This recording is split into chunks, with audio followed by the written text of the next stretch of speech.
สวัสดีท่านผู้ชมที่เคารพข้อตอนรับบรรดาทานเข้าสู่บรรยากาศงานโลตลาดนัดแบบมวลชนอยู่ที่นครพนมเมืองมรดกโลกหรือว่าสาวกว้านบางของพวกเราเอิ้นว่าโลลาดนั่นเองซึ่งมื้อนี้จันทีวรรณพลมาเป็นพิธีกรที่ว่าเปิดกองในโอกาสที่ว่าบุญกุศลสงกรานต์ปีใหม่แล้วร่วมกับที่ว่าถ่ายทอดสดภาพบรรยากาศกับทีมงานซอยซาโปรดักชั่นและก็สถานีวิทยุโทรทัศน์กว้านบางถ่ายทอดสดบรรยากาศงานลงตลาดนัดแบบมวลชนนะมื้อนี้ให้แก่บรรดาทานได้รับชมภาพบรรยากาศกันมื้อนี้ที่จันทีเห็นที่ว่าแม่ค้าสาวขายนำเอาเครื่องของต่างๆบ่ว่าจะเป็นเครื่องจักสานผลปลูกลูกไม้นกนูปูแปงและสิ่งที่คาดบ่ได้ก็คือโตเกิงที่จะเอาไปตบพระธาตุทรายอยู่ที่ดอนทรายเมืองคุณฟังเมืองจอมเพชรนั่นแหละเนาะและสำหรับที่ว่ากิจกรรมอยู่ที่นครพนมของพวกเฮานั้นโอ้ก็ถือว่าหลากหลายกันในการลิ้นบุญกุศลสงกรานต์ปีใหม่ลาวประจำปีคศ2026นี้ซึ่งก็เริ่มลิ้นตั้งแต่วันที่วันที่20เมษายน2026กันเลยถือว่ายาวเหยียดเนาะในค่ำคืนของวันที่11และ12นั้นก็แมนพิธีประกวดนางสังคารและก็อยู่ที่ในขณะนี้ก็7นางสาวซึ่งจะเป็นตัวแทนให้แก่ลูกสาวพญากะบิลพรหมที่จะเอาพระเศียรของพ่อนั้นไปหดทรงตามประเพณีที่สาวลาวของพวกเราปฏิบัติกันมาทุกๆปีพอเทิงเดือน5ฟ้ามานั่นเองและวันที่13ของเมื่อวานนี้ก็คือมีพิธีสร้างเหี่ยงเกยซึ่งก็เป็นสร้างนั้นก็เป็นสัญลักษณ์ที่ว่าสร้างให้ความอุดมสมบูรณ์เป็นสัตว์ที่ว่าคู่บ้านคู่เมืองของพวกเขาและสิ่งสำคัญเนาะก็มีการถ้วยว่าสร้างนั้นถ้าว่า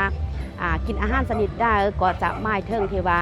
บ้านเมืองของพวกเขาจะอยู่เย็นเป็นสุขบ่เป็นการถ้วยดวงเมืองนั่นเองเนาะและมื้อนี้ก็เป็นมื้อวันที่14เป็นมื้อลงตลาดนัดหรือว่าโลลาดนั่นเองถือว่าบรรยากาศในขณะนี้ก็กำลังคึกคืนมวลชนกำลังลังไล่กันเข้ามาอยู่ที่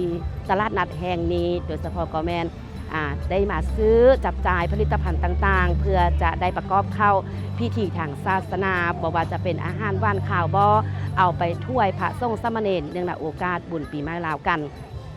และนอกนั้นก็อยู่แต่ละเหือนก็จะได้เห็ดข้าวต้มข้าวนมต่างๆเนาะเพื่อจะได้สาบาตรญาติน้ำห้าผู้ที่ล่วงลับไปแล้วนั้นและสิ่งสำคัญเนาะภายหลังที่ว่าลงตลาดนัดแบบมวลชนในมื้อนี้แล้วตอนบ่ายๆมีนัดกันแน่นอนเป็นบ่พิธีหัดเป็นอะไรกะโดยเฉพาะก็แมนไปตบพระธาตุทรายอยู่ที่ฟังเมืองจอมเพชรเนาะและก็หลายๆท้องถิ่นที่ว่าเพิ่นก็จัดให้มีที่ว่าตบพระธาตุทรายอยู่ที่วัดเนาะก็เป็นการที่ว่าเอาสายนั้นไปถ้วยให้แก่วัดก็ถือว่าการตบพระธาตุทรายนั้นก็เป็นได้อานิสงส์บุญอันแห่งกาฉะนั้นเนื่องในโอกาสที่ว่าบุญกุศลสงกรานต์ปีใหม่เหล่านี้ก็หลายๆทานก็จะได้ปล่อยนกนูปูแปงตามอายุของตัวเองเพื่อจะได้ไถ่ชีวิตของนกนูปูแปงนั้นและก็เป็นการสร้างบุญกุศลและสิ่งสำคัญนั้นก็เป็นการที่ว่าเพิ่มปริมาณสัตว์ซ่าว่าสิ่งให้แก่สภาพที่ว่าปริมาณสัตว์นั้นเพิ่มขึ้นก็เป็นสิ่งที่ดีที่ว่ากลยุทธ์หนึ่งที่ว่าพ่อแม่ปู่ย่าตายายของพวกเฮานั้นปฏิบัติกันมาฉะนั้นก็อย่าลืมความสืบสานประเพณีอันดีงามของท้องถิ่นของนครพนมเมืองมรดกโลกให้คงอยู่คู่กับศาสตร์ลาวของพวกเฮาตลอดไปโดยเฉพาะก็แม่นอยู่คู่กับนครพนมเมืองมรดกแห่งนี้ให้คงอยู่คู่ตลอดไปและสิ่งสำคัญเนาะพิธีทางล่างนี้ก็จะมีการที่ว่าเปิดพิธีงานลงตลาดนัดมื้อนี้ซึ่งก็อีกบ่พอเท่าได้วินาทีข้างหน้าหรือวันนาทีข้างหน้านี้ก็จะมีพิธีเปิดเป็นทางการในการลงตลาดนัดแบบมวลชนฉะนั้นท่านผู้ชมถ้าว่าบ่ได้มีโอกาสที่ว่ามาลงตลาดนัดแห่งนี้ก็สามารถเบิ่งถ่ายทอดสดผ่านทาง Facebookทีมงานซอยซาโปรดักชั่นใดหรือว่าสถานีโทรทัศน์แคว้นพะบางใดนอกจากนั้นเนาะก็ยังมีพิธีแฮวอซองมือกันเลย15และ16และก็จะมีส่งพะบางทีมงานซอยซาก็จัดถ่ายทอดให้ท่านผู้ชมทางบ้านได้รับชมเต็มอิ่มกันอย่างแน่นอนเอาเป็นว่าถึงเวลานาทีกันแล้วท่านผู้ชมจะได้เห็นภาพบรรยากาศโดยรวมในการลงตลาดนัดในปีนี้สนานไปพบกับแซงแก้วประเสริฐกุลกันเลยท่านผู้ชมสดบุญโลลาที่หลวงพระบาง เมืองมรดกโลกพศ2569พศ2026ซึ่งท่านสามารถติดตามรับชมและรับฟังการถ่ายทอดสดจากทีมงานซอยซ่าโปรดักชั่นและสถานีวิทยุโทรภาพแขวงหลวงพระบางกันได้ซึ่งทางโฆษกพรรคสนามก็ถือว่าได้เปิดกองหรือว่ารายงานตอนต้นให้กับท่านผู้ชมและท่านผู้ฟังอยู่ทางบ้านได้ติดตามรับชมรับฟังกันบรรยากาศในยามเช้าๆแบบนี้ข้องบุญโลลาดหรือว่าลงตลาดนัดแบบมวลส่วนทีหลวงพระบางเมืองมรดกโลกคือกันกับทุกๆปีที่ผ่านมาซึ่งเป็นการอนุรักษ์รักษาวัฒนธรรมฮีตของประเพณีบ่ได้ละฮีตให้เสียมองบ่ได้ละของให้เสียเศร้าท่านผู้ฟังเป็นการอนุรักษ์ฮิตของประเพณีฮิต12ของ14ฮิตยีของเจียงที่สาวลาวของเราโดยเฉพาะก็คือสาวล่วงพระบางเมืองมรดกโลกแห่งนี้ไว้ให้มั่นคงตลอดกาลและมื้อนี้ก็ว่าปีมีเทื่อนึงท่านผู้ฟังบุญโลลาดหรือว่าลงตลาดนัดแบบม่วนสนก็มีบรรดาพ่อแม่พี่น้องประชาชนบรรดาเผ่าเนาะพ่อค้าสาวค่ายแม่ค้าได้นำเอาเครื่องข้องไซต่างๆเครื่องอุปโภคบริโภคอาหารการกินที่เป็นเอกลักษณ์ของหลวงพระบางมาหว่างค่ายอยู่ที่บุญโลลาดเนาะสาวหลวงพระบางก็พวกเขามักเว้ากันว่าไปโลลาดเนาะลาดบ้านนั้นลงลาดบ้านนี้ก็คือการลงตลาดนัดหรือว่าการนำเอาสินค้ามาว่างค่ายหรือคำศัพท์ทั่วไปเฮามักเอิ้นเว้ากันว่าตลาดนัดนั่นเองท่านผู้ฟังและท่านผู้ชมที่ติดตามรับชมและรับฟังรายการถ่ายทอดสดอยู่ทางบ้านสำหรับการโลลาดหรือว่าลงตลาดนัดแบบมวลชนที่หลวงพระบางคำว่าโลลาดความหมายเดียวกับคำว่าเที่ยวหรือว่าเลาะแต่คำศัพท์ภาษาท้องถิ่นหลวงพระบางเอิ้นว่าโลลาดก็คือการเที่ยวตลาดนัดหรือว่างานโลลาดจะจัดขึ้นเฉพาะที่บุญเดือน5และก็บุญเดือน9เท่านั้นท่านผู้ฟังเฉพาะกิจกรรมมือโลลาดในบุญกฎสงกรานต์ปีใหม่ลาวแม่นจัดขึ้นอยู่ในวันที่14เมษายนกับมือสังขารหลวงพอดีก็คือมือนี้ชาวบ้านไก่ก็จะพากันตื่นแต่ดึกลุกเช้าพาลูกพาหล้านมาโลมาเที่ยวซื้อเครื่องของต่างๆตั้งแต่ดึกดำบรรพ์จนมาถึงปัจจุบันนี้ชาวบ้านจะพากันเอาเครื่องข้องมาวางค่ายตามถนนซ่องฝากถางกันอย่างล่วงลายเครื่องที่นำมาค่ายนั้นท่านผู้ฟังได้แก่พืชผักมากมายเครื่องปลูกข้องฟังจากไห้จากส่วนที่ประชาชนได้ทำการผลิตอยู่หัวอยู่ส่วนแล้วก็เป็นเครื่องจักสานเครื่องหัตถกรรมเครื่องนุ่งห่มที่หยิบปักถักเซลเป็นงานซี่มือของประชาชนบ่เฉพาะแต่เท่านั้นได้ท่านผู้ฟังท่านผู้ชมที่ติดตามรับชมและรับฟังอยู่ทางบ้านก็ยังมีข้าวต้มข้าวนมมีโตเพิงหรือว่าโตสัตว์เพิ่นเอิ้นว่าโตเพิงนี่เป็นโตสัตว์ที่เอิ้นว่า12ราศีมีสัตว์12ชนิดเนาะว่าปีนี้เฮาเพิงสัตว์ได้คำว่าเพิงก็คือเฮาเพิงผ่าอาศัยสัตว์ใหญ่สัตว์น้อยสัตว์นั้นสัตว์นี้ผู้หญิงจะไล่ขึ้นผู้ชายจะไล่ลงเหล่านี้เป็นต้นซึ่งการถ่ายทอดสดของพวกเขาจะมาอธิบายแล้วก็จะมาเว้าให้กับท่านผู้ชมที่ติดตามรับชมและรับฟังอยู่ทางบ้าน12ราศีสาวหลวงพระบางได้ต้องได้มีไว้ประจำเฮือนเนาะแล้วก็เป็นเพื่อเป็นสิริมงคลฮะนะท่านผู้ฟังแล้วก็มีปักไว้ประดับประดาที่กองพระทัดสายเพราะว่าภายหลังสำเร็จเสร็จสิ้นจากการโลลาดแล้วก็จะมีการลงดอนหรือว่าลงตบพระทัดสายที่ดอนทรายมงคลแล้วก็จะนำเอาตัวเพิงเรานี่แหละเนาะไปปักไว้ที่กองพระทัดสายเพื่อจะได้เพิ่งพาอาศัยสัตว์เหล่านั้นให้มาค้ำคูณให้ชีวิตของพวกเขาเป็นสิริมงคลแก่ชีวิตแก่ครอบครัวแก่ผู้คนต่อการเวียกต่อการเฮ็ดเวียกการงานต่อการซอกอยู่หากินในแต่ละปีละปีว่าเขาจะเพิ่งสัตว์ประเภทใดซึ่งสัตว์เหล่านั้นได้แก่นกบอกคือจังสีปลาคือจังสีแล้วก็สิ่งเสื้อเหล่านี้เป็นต้นและนอกจากนั้นก็ยังมีเครื่องปั้นดินเผามาจากบานจันเนื้อเมืองจอมเพชรมาวางค่ายและบางเครื่องก็เป็นเครื่องที่เอิ้นว่าเครื่องค่ายลาดและท่านก็ได้ติดตามรับชมในปัจจุบันนี้ก็คือนางสังขารทาง7ได้ประกวดในช่องคำคืนที่ผ่านมาท่านผู้ชมก็คือวันคืนวันที่11และก็คืนวันที่12ด้วยกันซึ่งทานจะได้เห็นกันเป็นอย่างดีท่านผู้ฟัง สำหรับการโละลาท่านผู้ฟังนอกจากนั้นบุญปีใหม่นี้ก็จะมีการปล่อยสัตว์ต่างๆบ่ว่าจะเป็นนกปลาห้อยปูปลามีเต่ามีเอียนมาวางค่ายแล้วก็จะได้ไปปล่อยพร้อมการปล่อยสัตว์เนาะมีความเชื่อกันว่าสัตว์เหล่านั้นจะได้มาโพดมาพ่ายจะได้มาช่วยเหลือชีวิตเฮาในยามตกทุกข์ได้ยากยามที่เฮาลำบากสัตว์เหล่านั้นก็จะได้มาช่วยเหลือคำสู่ให้เฮาได้มีชีวิตที่ดีได้พ้นหลุดพ้นออกจากความทุกข์ความยากตามความเชื่อถือของชาวพุทธก็คือชาวหลวงพระบางของพวกเขาที่เคยปฏิบัติกันมาท่านผู้ฟังและนอกจากนั้นก็ยังได้ซื้อเอาตัวเพิงแล้วก็เอาดอกไม้มากมายและอาหารไปบูชาตามสถานที่ต่างๆวังเสมอวาทานผู้ชมและท่านผู้ฟังคงจะติดตามรับชมและรับฟังกันอยู่ก็คงจะเคยได้มาสัมผัสกับบรรยากาศบุญโลลาดหรือว่าลงตลาดนัดแบบมวลชนแต่เชื่อได้ว่าตอนเช้าของมื้อนี้ดินฟ้าอากาศยังเป็นใจท่านผู้ชมเนื่องจากว่าบ่มีแดดสดส่องยังลงมาเทื่อก็ยังครึ้มอย่างอากาศยังเยือกเย็นกันอยู่เนาะสำหรับท่านได้ที่จะมาแต่เช้านี่ถือว่าสะดวกสบายแต่ตอนช่วยมานี้บ่แน่ใจว่าจะมีแดดกาแดดแห้งบ่ฉะนั้นการที่จะมาต้องมีหมวกมีกดมีคันห่มมานำแล้วสำหรับท่านที่จะมาเที่ยวกับเบิงเมียนบัดจัดแจงเฮือนสารบันซองกันแดท่านผู้ชมเนื่องจากว่าประตูปองเยี่ยมคือจังซี่หรือว่ามีผู้เฝ้าเฮือนบอกคือจังซี่หรือว่ามาแต่เช้าแล้วเปลี่ยนกันไปเปลี่ยนกันมาตามประเพณีบางคนก็มาซื้อเครื่องอยู่ของกินแล้วก็กลับคืนไปตอนหับแขกหับคนแขกมาเตบ้านไก่บ้านไก่บ้านไตบ้านเนื้อมีผักเข้าผ่าน้ำจะได้กินข้าวหอมผ่ากินปากหอมตอนกันเหล่านี้เป็นต้นโดยเฉพาะก็คือมื้อนี้นโฆษกทางซ่องที่บรรยายก็คือมีแซงแก้วประเสริฐกุลพร้อมด้วยจันทีวรรณพลจากสถานีวิทยุโทรภาพพวกเขา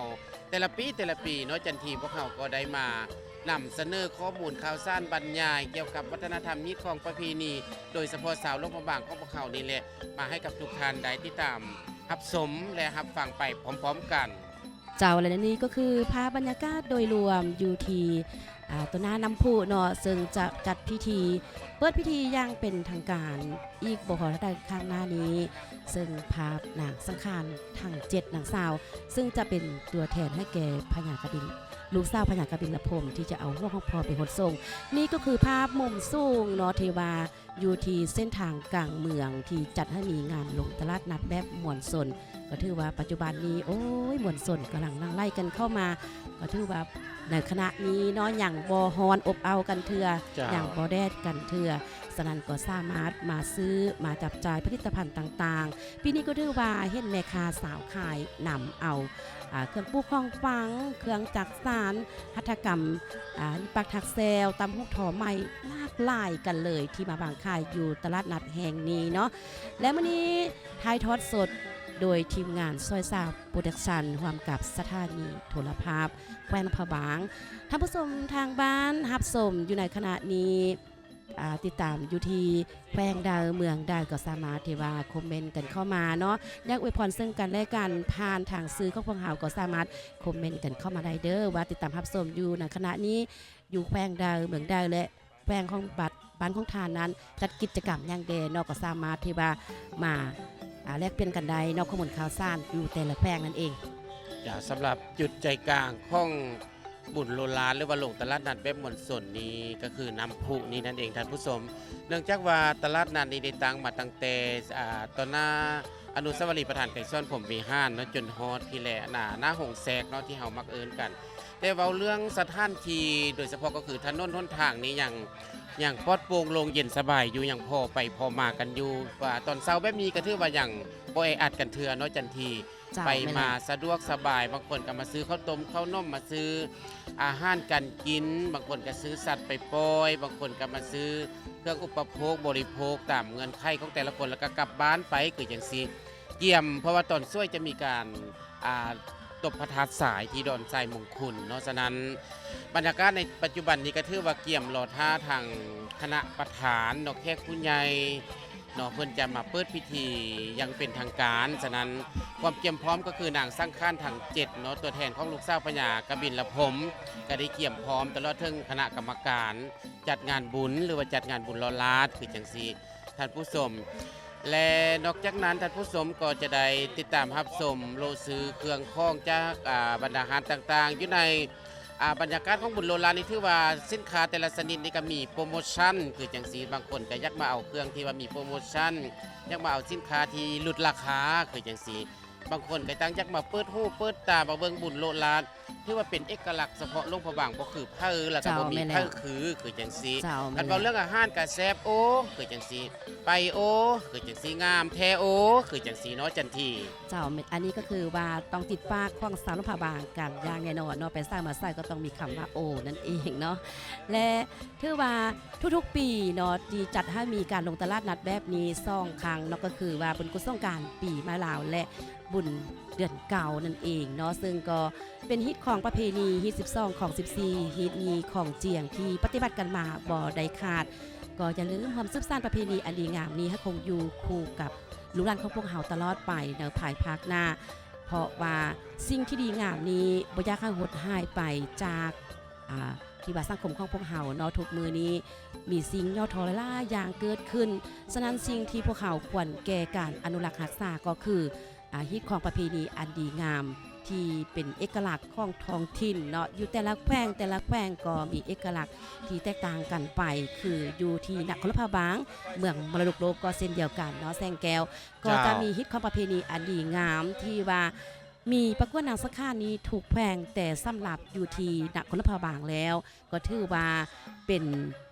นครที่ว่าตนแบบเป็นนครที่ว่ามีความอ่อนซ้อยสวยงามเบาเรื่องที่ว่านางสังขารกันแล้วก็ขึ้นซื้อหรือนามของสาวโลกของพวกเฮาที่จะได้เข้ามาเที่ยวชมซึ่งก็เป็นอีกจุดหนึ่งที่สามารถดึงดูดเอานักท่องเที่ยวเข้ามา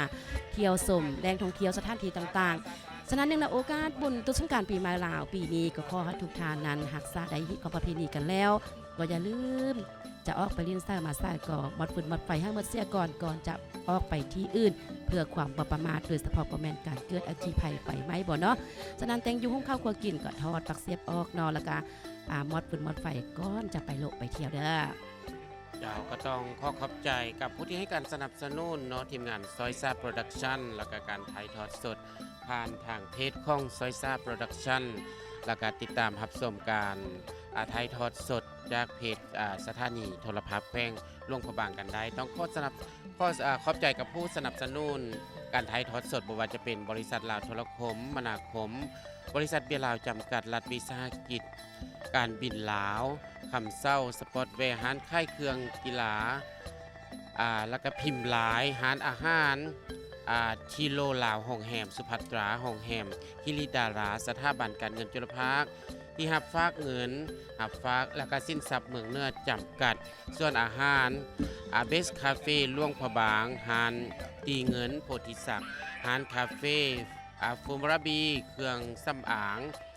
แบรนด์ซันปัจจุบันนี้เนาะบรรดาคณะนำการนำเนาะก็กำลังเดินทางกันเข้ามาสู่บอนที่ว่าจะเปิดจัดงานโดยเฉพาะก็คือลูกสาวพญากบินและผมต่างหน้าโดยนางฮักเซทีวีเนาะเทพธิดาองค์ที่3กันรอท่าคณะนำการนำหรือว่าผู้แทนของพวกเขาที่จะไป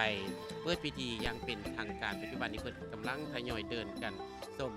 บรรดาผลิตภัณฑ์สินค้าเครื่องอุปโภคบริโภคเครื่องกสิกรรมต่างๆที่ประชาชนมาวางค่ายอยู่ตามท้องถนนโลลาดในตอนนี้ท่านผู้ชม เจ้าและเข้าร่วมในงานโลตลาดนัดเบิ่งภาพบรรยากาศและก็ซื้อผลิตภัณฑ์ต่างๆก็มีทางการนำโดยเฉพาะกแมนอดีตนายกรัฐมนตรีท่านสมสวัสดิ์เล็งสวัสดิ์ก็ได้เข้าร่วมทุกๆปีกันเลยเนาะนอกจากนั้นก็มีท่านคำขันจันทวีสุขนั่นเองก็ได้เข้าร่วมเช่นเดียวกันและก็ยังมีท่านที่ว่าการนำของแควงของพวกเฮาและก็นครพะบางโดยเฉพาะกแมนท่านท่านบุญเลื่อมมณีวง เจ้า ศ์ แม่น เจ้า แล้ แล้ว วก็มีอดีตรองนายกรัฐมนตรีก็คือท่านส้มสวัสดิ์เล็งสวัสดิ์แล้วก็มีอดีตเลขาพรรคแขวงก็คือท่านคำขั้นจันทวีสุขแล้วก็มีการนำผู้อื่นที่สำคัญเนาะฮักเกียรติเข้าร่วมไกลจะเปิดงานของพวกเขาอย่างเป็นทางการกันแล้วประชาชนพ พ่อค้าสาวขายแม่ค้าต่างๆก็ต่างก็มีความปิติซุ่มซื่นหอยยิ้มแย้มแจ่มใสกันเนาะที่บรรดาเห็นทางคณะนำก็ให้ความสำคัญกันทุกๆปีในการมาเยี่ยมยามในการมาเปิดตลาดเพื่อเป็นสิริมงคลนำพาประชาชนมีความเบิกบานมวลซื่นเนาะค้าขายง่ายมือเพื่อให้เศรษฐกิจของโลกพระบางเพราะโลกพระบางเป็นเมืองยอดนิยมแห่งการท่องเที่ยวแล้วก็ได้รับหลายๆรางวัลแต่ละปีเนาะซึ่งเป็นเอกลักษณ์และก็เป็นที่ดึงดูดบรรดานักท่องเที่ยวแขกภายในและต่างประเทศโลกพระบางเป็นเมืองพักผ่อนหย่อนใจโลกพระบางเป็นเมืองพักผ่อนหย่อนอารมณ์ให้แก่บรรดาแขกคนแขกทางภายในและต่างประเทศเป็นจุดหมายปลายทางที่จะมาท่องเที่ยวโลกพระบางนับมือนับไล่ขึ้นปัจจุบันนี้กันนำก็เดินทางมาเทิงจุดต่อหน้าวัดถาดน้อยกันแล้วไกลจะฮอดน้ำพุเนาะฉะนั้นพิธีกาจะไกลจะเปิดขึ้นอย่างเป็นทางการกันแล้วจันทีและก็ต้องขอขอบใจกับปังทองเบเกอรี่สถาบันการเงินจุลภาคที่รับฝากเงินจำปาสักจำกัดล่วงพระบางพิพิธภัณฑ์แม่อ่อนร้านกาแฟซีนุกดีไอเดียปลายและการพิมพ์เมตาการศึกษามามี่จอมควนผลิตภัณฑ์สำหรับเด็กและก็บริษัทท่องเที่ยวมณีหุงเขืองร้านกาแฟทรีคอปโฮงพิมพ์ไหลไปลงพระบางบริษัททีพีจำกัดผู้เดียวบริษัท SCC สำรวจออกแบบและที่ปรึกษาจำกัดธนาคารการค้าต่างประเทศลาวมหาสนคลินิกภาคการอโครเวทและก็เทปบรรษาผักเครื่องและก็ฮานเซาเครื่องนวลแอนติกนั่นเองที่ว่ามีหลายบรรดาบริษัททางงานที่ให้การสนับสนุนการถ่ายทอดสดของซอยซ่าโปรดักชันในมือนี้นั่นเองเจ้าทีมงานซอยซานและสถานีโทรภาพก็ต้องขอบใจทุกๆภาคส่วนที่ให้การอุปถัมภ์ถ้างานนี้เกิดขึ้นใดก็ย้อนทุกๆภาคส่วนความแห่งความจ่ายกันให้การอุปถัมภ์เป็นการที่ว่าปกปักรักษาเสริมขยายของประเพณีอันดีงามของสาวนครหลวงพระบางของพวกเราให้คงอยู่คู่กับสาวนครหลวงพระบางของพวกเราตลอดไปนั่นเองและถ้าว่าสิ่งสำคัญเนาะท่านผู้ชมทางบ้านที่จะมาเบิ่งพระเลาะมาเที่ยวตลาดนัดพอปีนึงมี1ครั้งต้องมาให้ได้เพราะว่าพอเทิงเดือน5ก็แล้วก็หลายๆทานก็คงจะได้เกี่ยมเครื่องนุ่งเนาะเครื่องนุ่งมาต้องได้ซื้อแมนบ่แซงแก้วและสิ่งสำคัญที่คาดบ่ได้ก็เสื้อซีซั่นต่างๆเนาะเป็นเอกลักษณ์ที่ว่าบุญกุศลสงกรานต์ปีใหม่ลาวการสนานการเล่นบุญกุศลสงกรานต์ปีใหม่กันนี้ก็ต้องระมัดระวังกันแน่โดยเฉพาะก็แม่นการหดน้ำหดในกันนี่แหละต้องข้ออนุญาตแล้วจริงค่อยหดน้ำเนาะเป็นการที่ว่าข้อขมาดหรือว่าข้ออนุญาตซึ่งก็เป็นมารยาทที่ดีของสาวเมืองของพวกเราที่ปฏิบัติกันมาถ้าสมกับว่าเป็นสาวนครหลวงพระบางเมืองมรดกโลกยิ้มตอนหับแขกไปไทยมาด้วยมิติจิตมิตรภาพอันนิ่มนวลอ่อนหวานและในขณะนี้ก็ถือว่าใกล้จะถึงพิธีเปิดตลาดนัดกันแล้วอีกบ่พอถ้าได้หน้าที่ข้างหน้าก็จะได้เปิดขึ้นอย่างเป็นทางการจากปัจจุบันนี้อีกว่าพอได้นาทีพวกเขาก็จะเปิดพิธีอย่างเป็นทางการบรรดาคณะนำก็มาฮอสถานที่เปิดงานจึงจะมีการตัดแทบผ้าแล้วเราก็ปล่อยปลายแล้วนอกจากนั้นก็จะมีการลั่นคองเกาบาดเพื่อเป็นสิริมงคลให้แก่บุญแต่ละปีเนาะการนบการนบไว้การกราบกันก็คือว่าเป็นมารยาทที่ดีของคนลาวของพวกเขาเราที่เคยปฏิบัติกันมาแสดงถึงความอ่อนน้อมถ่อมตนแสดงถึงความหักแพงสามัคคีหอยยิ้มก็เป็นสิ่งหนึ่งที่ดึงดูดใจให้แก่แขกต่างดาวเท้าต่างแดนได้มาเที่ยวสมแล้วก็จับอกจับใจไล่ขึ้นปัจจุบันนี้มุมกองของพวกเขาเนาะก็กำลังติดตามพิธีไกลจะเปิดขึ้นอย่างเป็นทางการซึ่งมีคณะผู้แทนหลายๆฐานที่เข้าร่วมอย่างเป็นสักขีพยานเพื่อเป็นสิริมงคลในงานนี้เจ้าในคณะนี้ก็ถือว่าการนำของแฝงคันจุนกลางและคันนครก็ร่วมทายหูนำนางสังขารและก็หลังจากนั้นก็จะได้ตัดริบบิ้นเนาะเพื่อจะได้เปิดพิธีงานโลกตลาดนัดแบบมวลชนและก็จะมีการตีของกาวบาทเพื่อเป็นสิริมงคลงานลงตลาดนัดแบบมวลชนอยู่ที่นครหลวงพระบางหนังวันนี้และหลังจากนั้นตอนบ่ายๆก็จะมีกันที่วัดตัวพระธาตุทรายอยู่ที่ฝั่งเมืองจอมเพชรเพื่อแหละฉะนั้นก็อย่าลืมนอนในการตัวพระธาตุทรายนี่ก็เป็นการที่ว่าได้บุญอานิสงส์อันแห่งการ ฉะนั้นก็อย่าลืมที่ว่าเป็นประเพณีที่สืบทอดกันมากันแล้วพวกเราก็ต้องได้ปฏิบัติบ่ต้องละฮิตให้เสียมองบ่ต้องละของให้เสียเศร้าเพราะว่าฮิตของประเพณีนี้ควรแก่การสืบสานให้คงอยู่ต่อไปและในขณะนี้ก็ถือว่าร่วมกันถ่ายรูปไปเป็นที่ระลึกและก็จะมีพิธีตัดแถบผ้าหรือว่าตัดริบบิ้นกันแล้ว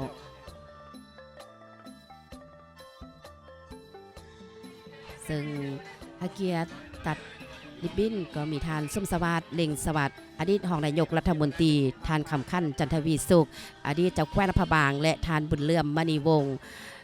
เลขาคณะบริหารงานพักแพงเจ้าและนอกจากนั้นก็ยังมีคณะนำกันน้ำบรรดาทานเจ้านครบรรดาพนักงานกรมกองต่างๆก่อฮักเกียรติเข้าร่วมอย่างพร้อมเพียงและนอกจากนั้นก็ยังจะมีการพิธีเปิดงานมหกรรมก็คือการปล่อยปลายเนาะตลาดนัดหรือว่าบุญโลลาดแบบม่วนสนบุญปีแม่ลาวประจำปีพศ2569พศ2026ที่นครหลวงพระบางเมืองมรดกโลกจัดขึ้นในวันที่14 เมษายน 2026นั่นเองท่านผู้ฟังถือว่าเป็นกิจกรรมแล้วก็เป็นการปฏิบัติกันมาทุกๆปีบ่ได้คาดผู้จับปลายก็มีนางสังฆานหรือว่าน้องนางเศร้าทาง7น้องนางพร้อมด้วยทานส้มสวัสดิ์เล็งสวัสดิ์และทานบุญเลื่อมมณีวงศ์จะได้พร้อมกันเปิดปลายปล่อยปลายขึ้นสู่อากาศเราเป็นการเปิดพิธีเพื่อเป็นสิริมงคลให้แก่บุญโลลาดในมือนี้ฉะนั้นถือว่าเป็นภาพบรรยากาศที่สวยสดงดงามและก็ห้าสมในยักษ์ซึ่งปีได้ก็มีขึ้นเชนึงเนาะปัจจุบันนี้ถือว่าปล่อยปลายเปิดพิธีโลลาดหรือว่าลงตลาดนัดแบบมวลชนกันอย่างเป็นทางการกันแล้วเนาะต่างคนต่างก็มีหอยยิ้มเยี่ยมเจียมไส้แล้วก็มีบรรดาสื่อมวลชนทางออนไลน์ต่างๆให้การถ่ายภาพบันทึกภาพในมือนี้แล้วก็ให้ความสนใจต่อบุญประเพณีบุญโลลาดนี้อย่างล่วงลายเนาะจันทีจ้าปล่อยไปขึ้นสู่เวทีขึ้นสู่ทองพาก็ถือว่างานเลาะตลาดนัดแบบมวลชนอยู่ที่นครหลวงพระบางเปิดขึ้นอย่างเป็นทางการกันแล้วและต่อไปนี้ก็จะมีการลั่นคองหรือว่าตีของเก่าบาทเพื่อเป็นสิริมงคลในงานลงตลาดนัดในมื้อนี้เจ้าฮักเกียรติลั่นคองเก่าบาทกับเมนทานส้มสวัสดิ์เล็งสวัสดิ์นั่นเองเนาะเถื่อมาร่วมทุกๆปีได้เนาะเพิ่นพนาทานส้มสวัสดิ์เล็งสวัสดิ์เพิ่นฮักเกียรติอีกอย่างนึงเพิ่นก็เป็นคนที่ว่าพื้นท่านล่วงพระบางเว้ากระเสียงล่วงพระบางจ้อยได้นะจันทีเจ้าไม่แล้วเพราะว่าคนท้องถิ่นพระบางนี้จะโฮเลยว่าฮิตของประเพณีแบบใดฉะนั้นเฮ็ดแล้วได้เพื่อให้ภาพบรรยากาศความประทับใจแบบนี้ยังคงอยู่คู่ต่อไปหลายคนก็คงจะได้ยินบรรยากาศของการลั่นคองเก่าบาทกันอยู่เนาะเสียงคองที่ว่าดังสนั่นที่ว่าเป็นความประทับใจของผู้ที่เข้าร่วมแล้วก็ผู้ที่ติดตามรับชมและรับฟังกันอยู่ทางบ้านที่ว่าการลั่นคองเก่าบาทก็เป็นอันที่ว่าสิ้นสุดลงเป็นทีแฮปฮอยนอกจากนี้เนาะก็จะมีการถ่ายรูปร่วมกันแล้วก็จะมีการโลสมโลเบิงสินค้าที่พ่อค้าสาวค่ายแม่ค้าสาวค่ายมาวางไว้เพื่อค่ายอยู่ตามบุญโลลานหรือว่าตลาดนัดแบบมวลชนอีกตืมที่สำคัญเนาะจันทีสินค้ามาวางค่ายในมื้อนี้ก็คือมีปลามีห้อยมีเอียนและอีกมือนี้นี่แหละเป็นมือที่ว่าคนจะปล่อยสัตว์ไล่ที่สุดตามการเสื้อทื่อกันเข้ามาว่าการสมมติว่าเขาปล่อยปลาในปีนี้บางคนก็สมมติว่าปล่อยปลาดุกสินะก็จะบ่กินปลาดุกหมดปีคือจังซี่เนาะถ้าสมมติว่าเขาปล่อยเอียนก็จะบ่กินเอียนคือจังซี่ความเสื้อทื่อเจ้าตัวนี้เป็นความเสื้อทื่อที่ปฏิบัติกันมานั่นเองก็เป็นกลยุทธ์หนึ่งของพ่อแม่ปู่ย่าตายายของพวกเฮาเนาะถือว่าได้ปล่อยปลาลงสู่แม่น้ำธรรมชาติแม่นก็ถือว่าเป็นการที่ว่าอนุรักษ์รักษาสร้างว่าสิ่งให้แพร่พันธุ์ขยายพันธุ์ต่อไปนั่นเองอีกอย่างหนึ่งฤดูฝนกำลังจะมาฮอดก็ต้องปล่อยสัตว์เพื่อให้สัตว์มีการขยายเพราะสัตว์จะได้กลายเป็นอาหารของคนเช่นเดียวกันคืออย่างสีถ้าว่าเขาบ่ปล่อยสัตว์เหล่านั้นก็จะคอยหมดไปคืออย่างสีความเชื่อถือนอกจากนั้นก็จะปล่อยนกและอีกความเชื่อถือหนึ่งก็เว้าว่าหันเฮาปล่อยสัตว์หรือว่าได้ไถ่ทอดเอาชีวิตของสัตว์เหล่านั้นแล้วในเมื่อเฮาตกทุกข์ได้ยากเฮาลำบากหรือว่าเวลาเฮาพบกับอุปสรรคปัญหาต่างๆความเชื่อของชาวหลวงพระบางว่าสัตว์เหล่านั้นจะมาช่วยไถ่ทอดเอาชีวิตของพวกเขาในยามลำบากยามตกทุกข์ได้ยากยามเจ็บไข้ได้ป่วยพระเจ้าก็จะมาคอยช่วยมาค้ำสู่ให้เฮาชีวิตเฮาดีขึ้นคือจังซี่เจ้าแม่นแล้วและอีกอย่างนึงเนาะบุญกุศลสงกรานต์ เดือน5นี้ก็เห็นแม่ค้าที่ว่ามาขายนั่นก็คือว่าเปิดสะคำคุณย่อซึ่งมื้อนี้ก็จะนำซื้อไปปัดเนาะยาวเหือนของพวกเฮาเพื่อเป็นสิริมงคลเนาะปัดแจยาวแจเหือนปัดตัวยาวเหือนของพวกเฮาให้สะอาดงามตาและตอนเช้านี่ก็จะมีหลายๆวัดเนาะถือว่าจะได้เอาพระพุทธเจ้าหรือพระพุทธรูปลงหดทรงอยู่ตามวัดต่างๆและนอกจากนั้นก็ยังมีที่ว่ามีการเสียคอเนาะจะมีกระทงเนาะกระทงที่ว่าเพิ่นเสียคอเสียน้ำปีมาฟ้ามาเพื่อจะได้หับโศกหับใสเพิ่นก็จะได้มีการเสียขอบบ่ว่าการแบบเฮ็ดกระทงน้อยเนาะจะมีกอกยาข้าวดำข้าวแดง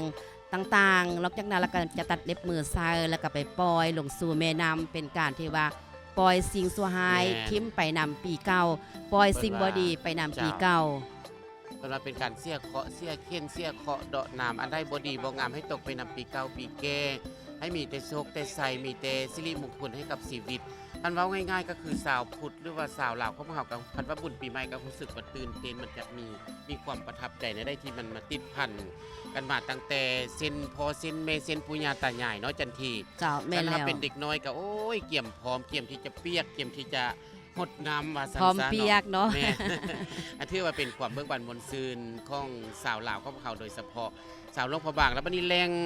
ที่เป็นเอกลักษณ์ทางด้านวัฒนธรรมแท้ๆก็อยู่หลวงพระบางคือจังซี่เนาะฉะนั้นมันมีหลายกิจกรรมเนาะมีวัดวาอาหารล่วงล่ายมีบ้านเรือนที่เป็นแบบทรงเดิมของลาวแล้วก็แบบผสมผสานสไตล์โคโลเนียลของฝรั่งสปางฝรั่งมาปกครองคือจังซี่แบบผสมผสานกันนั่นแหละเนาะเจ้าไม่แล้วใส่บาตรที่ยิ่งใหญ่ที่ล่วงล่ายที่ยาวที่สุดในลาวว่าในโลกก็ว่าแม่นเนาะพระสงฆ์สมณเณรก็ถือว่าหลายอยู่ที่หลวงพระบางได้ใส่บาตรเนาะสมณเณรกิจกรรมของนางสังฆานหรือว่าลูกสาวทั้ง7ของพญากบิลพรหมนี้ตอนเช้าของมื้อนี้ก็มีภารกิจแบบนี้เนาะแล้วตอนช่วยยังลงตบพระธาตุทรายอีกได้จันทีเจ้าไปตบพระธาตุทรายอยู่ที่ฟังเมืองจอมเพชรเพิ่นก็จะจัดให้มีพิธีบาซี่สู่ควันการนำและก็จะมีการตบพระธาตุทรายแล้วก็จะมีการบวชพระธาตุทรายตามฮิตของประเพณีเนาะเจ้าแล้วก็จะเอาตัวเพิงที่ค่ายอยู่ตลาดนี่แหละเนาะไปปักอ้อมพระธาตุทรายหั่นเจ้าซึ่งเสื้อถือกันมาเป็นสิริมงคลให้แก่ชีวิตเนาะจะได้เพิงสัตว์คำว่าตัวเพิงนี่ก็คือโบโตตัวสัตว์ที่เฮาเพิงผ่าไส้คือจังซี่เนาะว่าปีนี้เฮาเพิงสัตว์ประเภทได้เป็นพญานาคบอกเป็นลาซาซี่บอก12ลาซี่นะเป็นสัตว์12ลาซี่เป็นสัตว์12ลาซี่ผู้หญิงผู้ชายจะมีการคิดไล่แตกต่างกันว่าปีนี้เขาจะได้เพิ่งสัตว์ยังคือจังซี่อายุเขาครบรอบจากปีก็จะไล่ตามนั้นได้จังทีก็ถือว่าตั้งแต่น้อยมาความทรงจำแบบนี้ยังคงที่ว่าจดจำอยู่เนาะว่าพ่อแม่ของพวกเฮาได้เว้ามาตั้งแต่ยังน้อยๆอยู่แต่มาปัจจุบันนี้ก็จึงว่ายังคงรักษาอยู่และก็ยังเห็นภาพบรรยากาศแบบนี้อย่างบ่เสื่อมหายไปกันอยู่เนาะเจ้ายังคงอนุรักษ์รักษาไว้อยู่กันเว้าเรื่องอาหารการกินบัดนี้นะก็มีคั่วข้าวปุ้นนี่นะคั่วข้าวปุ้นไข่เค็มทางนี่นะคั่วข้าวปุ้นคั่วมีแล้วก็หมูเนมคือจังซี่เป็นเอกลักษณ์ของหลวงพระบางแล้วก็ต้องได้ซื้อติดไม้ติดมือไปนำแม่นเป็นของตอนของฝากแม่นเป็นของตอนของฝากไปฝากลูกฝากเต่าฝากพ่อเฒ่าแม่เฒ่าฝากผู้ที่เฝ้าเหือนผู้ที่บ่ได้มาโลลาดไข่แพนบ่แจวบองบ่แจวบองคือจังซี่ซื้อไปที่ว่าไปซุ่มหมากก็ได้ที่ผู้เฒ่าผู้แก่เพิ่นมักไข่แพนก็ซื้อไปซุ่มมาเนาะเพิ่นจื้อบางคนก็ซื้อเอาแผ่นเพผ้าเบียง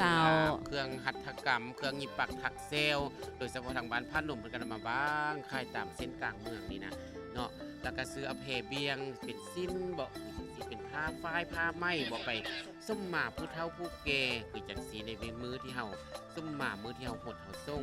ขอพรจากผู้เฒ่าผู้แก่จากโปรดจากเมหนาจันทีเจ้าปีใหม่นี้ก็ถือว่าเป็นปีที่ว่า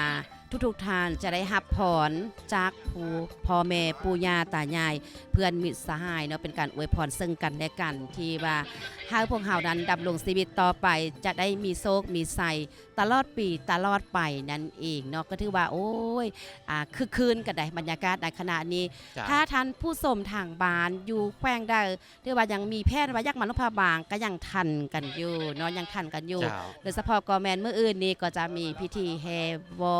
ตั้งแต่วัดธาตุน้อย5วัดเสียงทองและก็จะมีแฮวอวันที่16อีกตื่มตั้งแต่วัดเสียงทอง5วัดธาตุน้อยแล้วก็จะมีการที่ว่า อารัธนาอุปบางลงหดทรงอยู่ที่วัดมาสุวรรณภูมิรามเป็นเวลา3 มื้อด้วยกันแล้วก็จะมีพิธีอารัธนาขึ้นก็ถือว่าเป็นการที่ว่าเสร็จสิ้นนะการลิ้นบุญกุศลการปีใหม่ลาวอยู่ที่นครหลวงพระบางของพวกเฮา จ้าสังเกตเห็นภาพมุมสูงอยู่ในถนนสีสว่างวงตั้งแต่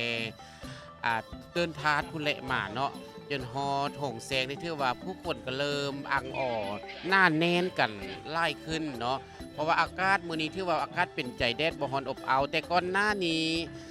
โฆษกสังเกตเห็นสาวต่างประเทศผู้หนึ่งเนาะ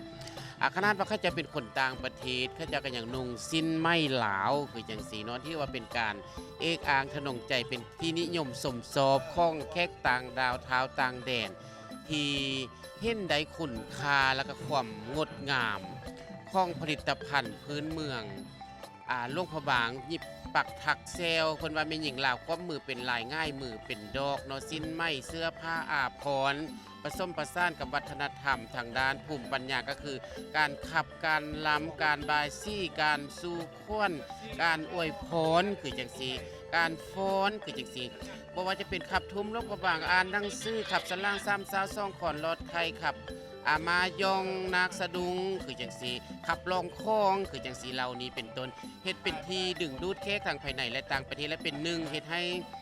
หลวงพระบางได้เข้าเป็นเมืองมรดกโลกเป็นภูมิปัญญาท้องถิ่นทั้งว่าจะจับจองบ่ได้แต่มันเป็นขับเป็นลำที่เป็นเอกลักษณ์ของหลวงพระบางนะผสมผสานกับเพิ่นว่าหลวงพระบางเป็นเมืองที่มีวัดวาอารามหลายแห่งได้ขนานนำว่าเมืองแห่ง65วิหารตำนานแห่งนาค15ตระกูลนั่นเองเจ้ามาแล้วอันนี้ก็คือภาพมุมสูงอยู่ที่นครหลวงพระบางปัจจุบันนี้ก็มวลชนก็ถือว่าโอ้ยขับขาหน้าแน่นกำลังลั่งไล่กันเข้ามาเลาะตลาดนัดแห่งนี้เนาะก็คือว่าปีนึงจัดขึ้นเทื่อนึงก็คือบุญเดือน5เนาะและอีกตื่มนึงครั้งก็คือบุญช่วงเหือเดือน9นั่นเองนะในขณะนี้ก็คือว่ามวลชนขับขาหน้าแน่นกันกำลังลั่งไล่กันเข้ามาถ้าว่าประมาณโมง10 โมง 11 โมงนี้รับรองว่ามวลชนนี่ลายขับขานหน้าแน่นคือทุกๆปีกันเลยก็ถือว่าเทิงว่าจะเป็นยุคเข้ายากมากแพงเนาะแต่ว่ามวลชนนั้นก็ยังว่าให้ความสนใจในฮิตของประเพณีอันดีงามแบบนี้ฉะนั้นก็หลายๆคนก็ที่ว่ามีความตื่นตัวเนาะนุ่งสิ้นที่เป็นเอกลักษณ์ของชาวลาวของพวกเขาเนาะแล้วก็นอกจากนั้นก็ยังมีที่ว่าซีซั่นต่างๆบอกว่าจะเป็นมากไม้บ่มากเบ่งบ่และเครื่องนกนู่ปูแปงบ่เนาะโอ้ยเบาแล้วดำเนินรายการทั้ง2คนนี้ก็ยังบ่ได้ไปเราไปซื้อเครื่องไทยล่างแล้วไทยโทนมันโอ้ยเห็นเบอร์ปิงเพิ่งอันนี้สัญลักษณ์ของก็เป็นเอกลักษณ์แล้วกันเนาะข้าวล่ามคือจังซี่เนาะหลวงพระบางพอถึงเดือน5ต้องมีตัวเพิ่งแม่นแล้วก็มีค่ายนกปีดคือจังซี่ดื่มแล้วจะได้ปล่อยนกขนาเพราะมันเป็นเอกลักษณ์ที่มาก็ต้องมีกินข้าวล่ามมีการกินปิงเพิ่งแล้วก็กิน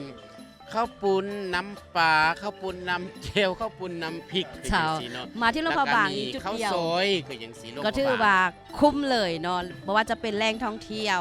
ก็มีหลายๆแห่งแหล่งท่องเที่ยวที่ห้องรับแขกทางภายในและต่างประเทศนอกจากนั้นก็ยังว่ามีอาหารการกินหลากหลายอย่างมีฮิตของประเพณีก็ถือว่าถ้ามาเที่ยวหลวงพระบางนี่คุ้มค่ากันเลยฉะนั้นก็เชิญชวนมาเที่ยวเด้อมาเที่ยวหลวงพระบางของพวกเราหลายๆเพื่อจะนำหลายๆเข้าสู่สามนครหลวงพระบางของพวกเรานี่ก็คือว่าภูมิปัญญาสาวบ้านเนาะเครื่องจักสานว่าจะเป็นแอบเข้าบ่ผ่าเข้าน้อยบ่ผ่าโต๊กบ่งดน้อยๆนาหักเนาะเอาไปประกอบเป็นแอบเข้าสาบานเนาะแล้วก็นอกจากนั้นยังมีกระเป๋าเนาะกระเป๋าที่ว่าพนักงานราชการของพวกเราก็สามารถใส่ได้จะลามาการเนาะแล้วก็ยังมีที่ว่าพิเศษก็คือซาน้ำเกียงเนาะจันทีที่เป็นซี่ไม้ลายมือเป็นว่าคิดประดิษฐ์สร้างของหลวงพระบางเป็นดอกดวงโดยเฉพาะก็มีแต่หลวงพระบางในเรื่องซาดำเกียงเป็นบอนผลิตแต่ว่าปัจจุบันนี้ก็มีคนลาวของพวกเขาแล้วก็รวมทางต่างประเทศนำเนาะซื้อไปใช้เนาะเอาจะสร้างไม้แบบอเนกประสงค์หรือว่าใส่ได้ทุกอย่างแต่ว่าพิเศษก็คือการเอาไปใส่บาตรยัดน้ำหรือว่าไปจังหั่นคือจังสีเนาะอาศัยอาหารการกินเครื่องอุปโภคบริโภคไปจังหั่นอยู่วัดวาต่างๆกระไดเช่นเดียวกันเนาะในนอกจากนั้นก็ยังมีสินค้าอุปโภคบริโภคอื่นๆจะเป็นผลิตภัณฑ์1เมือง1ผลิตภัณฑ์ที่ประชาชนนำมาขายบ่ว่าจะเป็นสากาแฟน้ำผึ้งกับเขากับเจ้ากะเลียงอยู่บ้านเขาเป็นน้ำผึ้งแท้ๆน้ำผึ้งบริสุทธิ์แล้วก็เครื่องปั้นดินเผา อันนี้แหละเพิ่นว่าเครื่องปั้นดินเผามาจากวันจันทร์เนื้อเนาะแล้วนอกจากที่ว่าเป็นโจ๊กกับฝีหรือว่าถ้วยโถโอสามแล้วก็ยังมีเครื่องค่ายลาที่ใดนี่เฮาเห็นว่าเครื่อง ตัว ค่า นี้ ย เครื่อง ลา ปั้นดินเผา แล้ว เนาะ ก็มีโคมไฟมีหม้อน้อยแบบเตาโลแบบเด็กน้อยลิ้นหั่นน่ะจันที เจ้าเวลาอันนี้เด็กน้อยเห็นนี้จะทึกตาต้องใจอย่างแน่นอนเนาะ แม่น เพราะว่าทุกๆปีต้องเป็นเครื่องดิ้นของเด็กน้อยที่ว่า เจ้า จุดประสงค์ของเด็กน้อยมานี่ต้องเป็นเครื่องดิ้นแบบนี้มาแล้วก็ต้องได้ซื้อผู้ปกครองก็ต้องได้จ่าย มีเตาโลมีผ้าแบบขนมครกมีถ้วยคือจังซี่อันคนแขว้งอื่นนั้นเขาจะเว้าว่าเครื่องลิ้นเหินน้อยเนาะแต่คนหลวงพระบางเพิ่นเอิ้นว่าเครื่องค่ายเครื่องลิ้นค่ายลาดเนาะเครื่อง เจ้า เด็กน้อยนะเครื่องค่ายลาดแบบเด็กน้อยมาลอกตอกแตกตักขี้ดินตักขี้ทรายไม่ยังใส่เครื่องลิ้นแบบจำลองน้อยๆขนาดเนาะมันก็เป็นที่น่าหักแล้วก็เป็นเอกลักษณ์ของหลวงพระบางเช่นเดียวกันเนาะ ก็ถือว่ามีหลากหลายผลิตภัณฑ์เนาะแล้วก็ยังมีเครื่องสินค้าโอดอบเครื่องจักสานเครื่องยิบปักถักแซลหลายๆภาคส่วนหลายๆแม่ค้าสาวขายนำมาวางขาย นี่ก็คือภาพมุมสูงแล้วก็กลับเข้ามาภาพที่ว่าบรรยากาศณสาน้ำเกี้ยงแล้วก็มาที่ก็หน้าน้ำพุเนาะจะเห็นมวลส้นแต่ว่ามาถ่ายรูปไว้เป็นที่ละนึกปีหนึงมาหนึ่งครั้งบ่ว่าจะเป็นเห็นภาพประทับใจอีกแล้วเดี๋ยวเฉพาะกอแมนเห็นสาวต่างชาติเนาะนุ่งสิ้นแบบลาวๆของพวกเฮายืนถ่ายรูปนี่เป็นภาพที่ประทับใจหลายท่านผู้ชมทางบ้านเห็นบ่จุดนี้เห็นสาวต่างชาติที่ว่ายืนถ่ายรูปเนาะและอันนี้ก็คือว่ามวลชนกำลังลังไล่กันเข้ามา เจ้า ตลาดนัด พยายามเบิ่งว่าจับแค้นลูกของตัวเองให้ดีหรือว่ามีเบอร์โทรมันยังใส่ธงทรงธงเสือป่าไปบางเทื่อก็ลงกันคือจังซี่บางเทื่อก็มาบอกให้ทีมงานไทยทอดของเขาประกาศให้เด้บ่เห็นลูกคือจังซี่ก็มีได้เนาะแต่ว่าการไทยทอดสดนี่มันบ่คือการประกาศทางโทรโข่งคือจังซี่เนาะประกาศโทรโข่งก็ต้องไปประกาศอยู่ที่สถานีวิทยุเฮาเนาะแต่ว่าประกาศทางไทยทอดสดนี่ก็สิบ่ได้เนื่องจากว่าคนอยู่ภายในนี่จะบ่ได้ยินคือจังซี่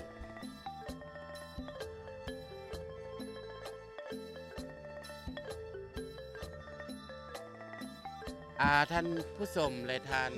ผู้ฟังที่ติดตามรับชมรับฟังอยู่ทางบ้านในตอนนี้เอาไปเข้าสู่การโฆษณาผู้ที่ให้การสนับสนุน เจ้า การถ่ายสดสดของซอยซาโปรดักชันไปติดตามรับชมพร้อมกันได้เลย เจ้าผักสมสิ่งที่น่าสนใจจากทางรายการกันเลย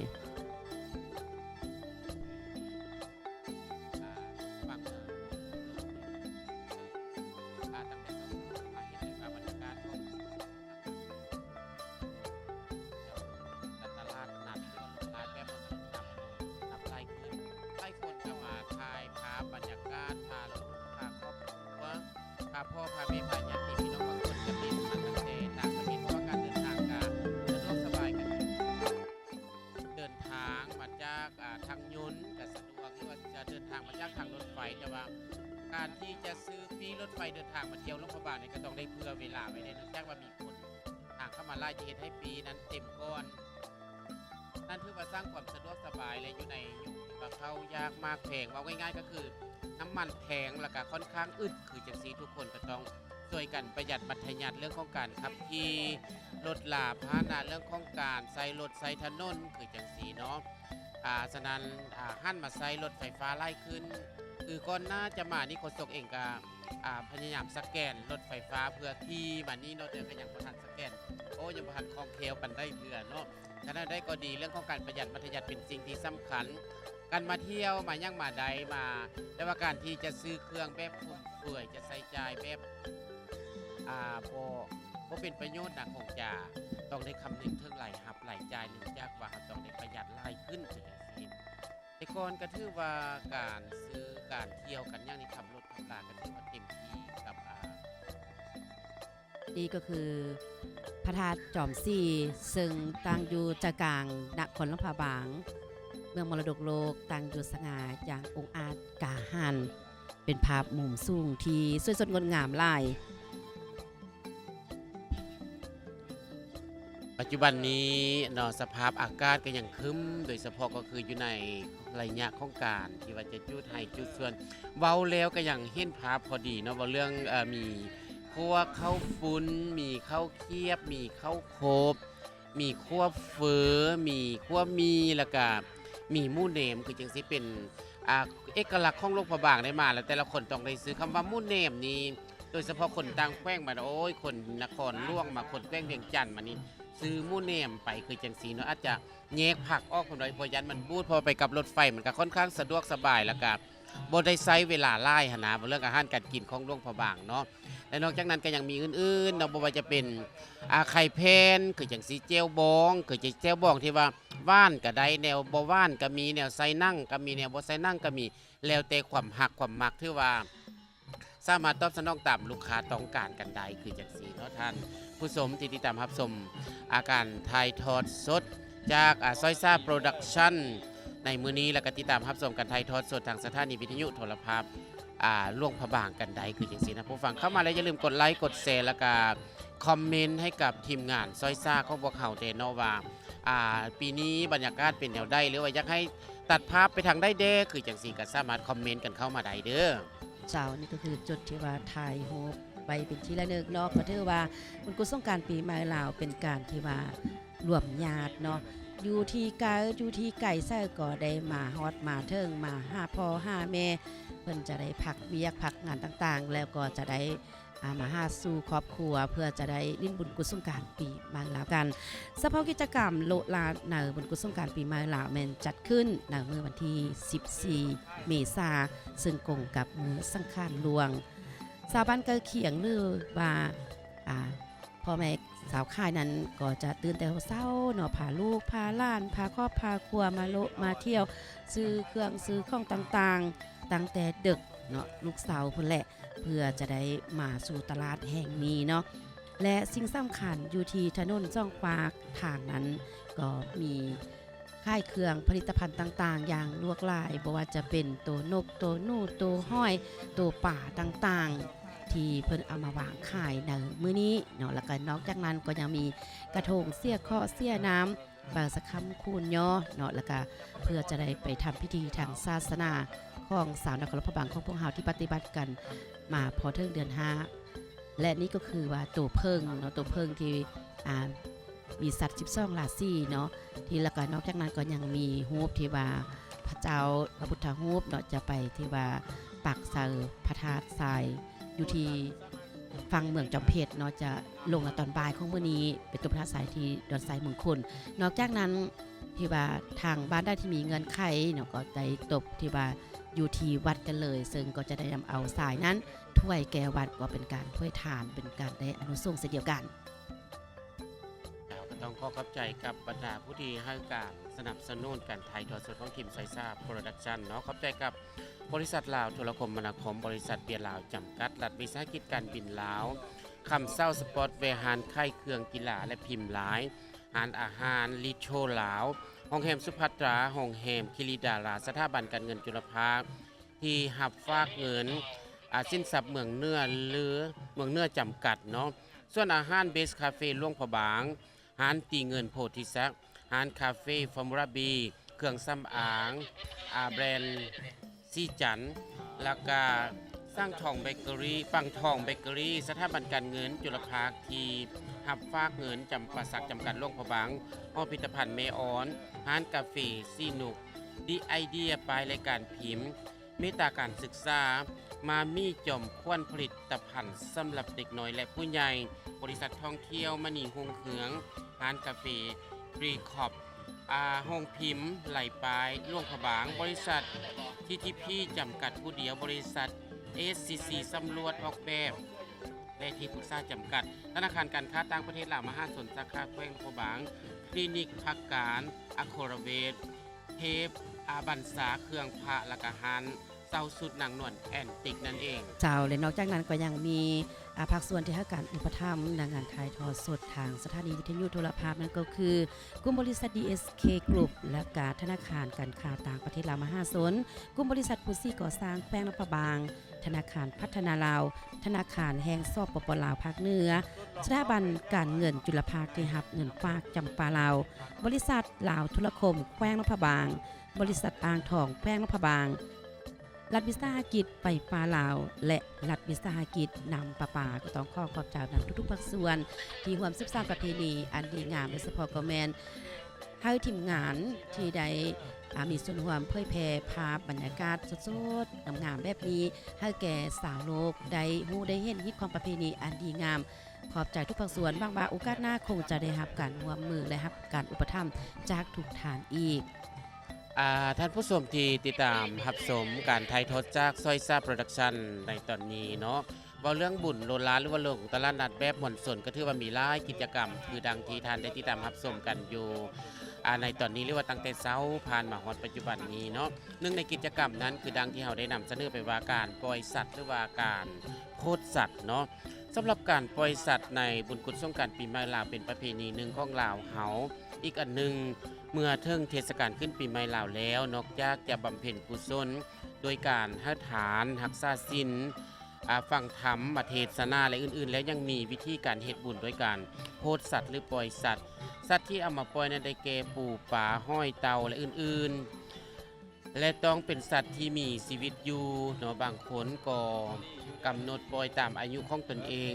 บางคนก็ปล่อยตามผู้ที่ตนอุทิศเส้นให้จะปล่อยสัตว์เพื่ออุทิศส่วนบุญกุศลให้กับคนจำนวนที่ให้ตามครบจำนวนที่พ่อแม่ครูบาอาจารย์จึงถือว่าเป็นการไถ่เอาชีวิตของสัตว์นั้นช่วยให้สัตว์นั้นมีชีวิตอยู่เมื่อเฮาได้ช่วยเข้าแล้วได้ให้ความเมตตาแก่เข้าแล้วเขายอมจะช่วยเหลือเฮาและเมตตาสงสารเฮาคือกันดังคำสอนของพระพุทธเจ้าสอนว่าอาวานพืชแนวใดยอมได้รับผลแนวนั้นนั่นเองเจ้าและสำหรับประเพณีบุญกุศลสงกรานต์ปีใหม่ลาวคำว่าประเพณีก็มีอยู่หลายๆอย่างแต่ยกมาให้ทานได้ฮู้ในมื้อนี้ก็คือบุญกุศลสงกรานต์ปีใหม่ลาวหรือหมู่เฮาเจ้าค่อยมักจะเอิ้นกันตลอดว่าบุญเดือน5นั่นเองเนาะและกุศลสงกรานต์ปีใหม่ลาวในหลวงพระบางอันเป็นดินแดนแห่งมรดกโลกทางด้านวัฒนธรรมทุกปีเมื่อฮอดกลางเดือนเมษายนสาวหลวงพระบางแม่นได้ปฏิบัติตามฮีตของบ่ขาดซึ่งแม่นในระยะวันที่13 5วันที่15ของเดือนเมษายนและบางเทื่อก็แก่ยาวฮอดวันที่16ของเดือนเมษายนพอกากาจะฮอดมือบุญแล้วบรรดาสาวหนุ่มหญิงสาวและเฒ่าแก่ต่างๆก็จะต่างพากันรดน้ำซึ่งกันและกันจึงเป็นสิ่งหนึ่งที่คาดบ่ได้เพราะว่านี้ก็แม่นเพื่ออวยพรใส่ซึ่งกันและกันนั่นเองและสำหรับมือสังฆานหลวงเนาะพอฮอดฮงเสาก็คือมื้อนี้แหละพ่อแม่พี่น้องพ่อแม่ประชาชนบรรดาพาวต่างก็ได้นำเอาผลผลิตอัตภัณฑ์ต่างๆชนิดต่างๆลงสู่ตลาดนัดหรือเอิ้นกันว่าโลลาดในงานตลาดนัดแห่งนี้จะมีสินค้าหลากหลายรูปแบบสีสันและสิ่งหนึ่งที่เป็นการดึงดูดนั้นก็คือผลิตภัณฑ์ที่ว่าเครื่องหัตถกรรมแผ่นแพ้เครื่องปั้นดินเผาแล้วก็ยังมีตัวเพิ่งเครื่องจักสานต่างๆของสาวเมืองมรดกโลกแล้วก็ยังมีแขกภายในและต่างประเทศต่างก็พากันที่ว่าซื้อติดไม้ติดมือเพื่อเป็นของที่ระลึกและก็ไปประกอบเข้าพิธีต่างๆนอกจากนี้ยังมีการค่ายตัวเพิ่งซึ่งเพิ่นจะมักใช้ไล่อายุของคนเฮาและนำไปปักใส่ถาดสายอีกด้วยและพอฮอดที่ว่าเที่ยงวันเนาะภายหลังที่ว่าเสร็จสิ้นงานลงตลาดนัดกันแล้วบรรดาอำนาจการปกครองต่างๆมวลชนสาวหลวงพระบางตลอดฮอดแค่ภายในและต่างประเทศก็จะได้โฮมกันอยู่เป็นจุดเพื่อจะพากันลงสู่ดอนสายเมืองขุนอยู่ที่บ้านเสียงแมนเมืองจอมเพชรเพื่อทำการตกพระธาตุทรายกายขั้นใดซึ่งก็การตกพระธาตุทรายนั้นก็มีตำนานกล่าวขานกันหลายๆตำนานเนาะแต่ว่ามื้อนี้จะหยิบยกเกี่ยวกับสายเป็นเม็ดสีขาวแห่งความบริสุทธิ์อันนี้ความหมายของเม็ดสายเนาะสายนั้นจะมีความหมายบริสุทธิ์ความบริสุทธิ์ของเม็ดสายนั้นหาอันเปรียบบ่ได้โดยเหตุผลดังกล่าวเนาะคนทั้งหลายจึงพากันเอาเม็ดสายหลายเม็ดมาห่มเข้ากันเป็นกองแล้วก็สร้างเป็นรูปธาตุซึ่งเรียกตามภาษาบาลีว่าลุกะเจดีย์และอุทิศแก่พระพุทธพระธรรมพระสงฆ์อันเป็นที่เพิ่งทางใจของสาวพุทธศาสนิกชนทั้งหลายและนางมือสังฆานดวงนี้ยังมีการปล่อยสัตว์ประเภทต่างๆเพื่อเป็นการส่งอุทิศบุญกุศลไปให้พ่อแม่ปู่ย่าตายายครูบาอาจารย์ผู้ที่ล่วงลับไปเนาะแล้วก็ผู้ที่มีพระคุณแล้วก็แก่ตนเองอีกประการหนึ่งก็เพื่อเป็นการอนุรักษ์สัตว์ประเภทต่างๆให้อยู่กับธรรมชาติและลูกหลานของพวกเฮาตลอดไปนั่นเอง และสำหรับที่ว่ามือสังขารหนาวเพิ่นเอิ้นว่ามือภาคบางปีก็หนาวมือหนึงเนาะและบางปีก็ถือว่าหนาวซอกมือนั่นเองเจ้าสำหรับแล้ว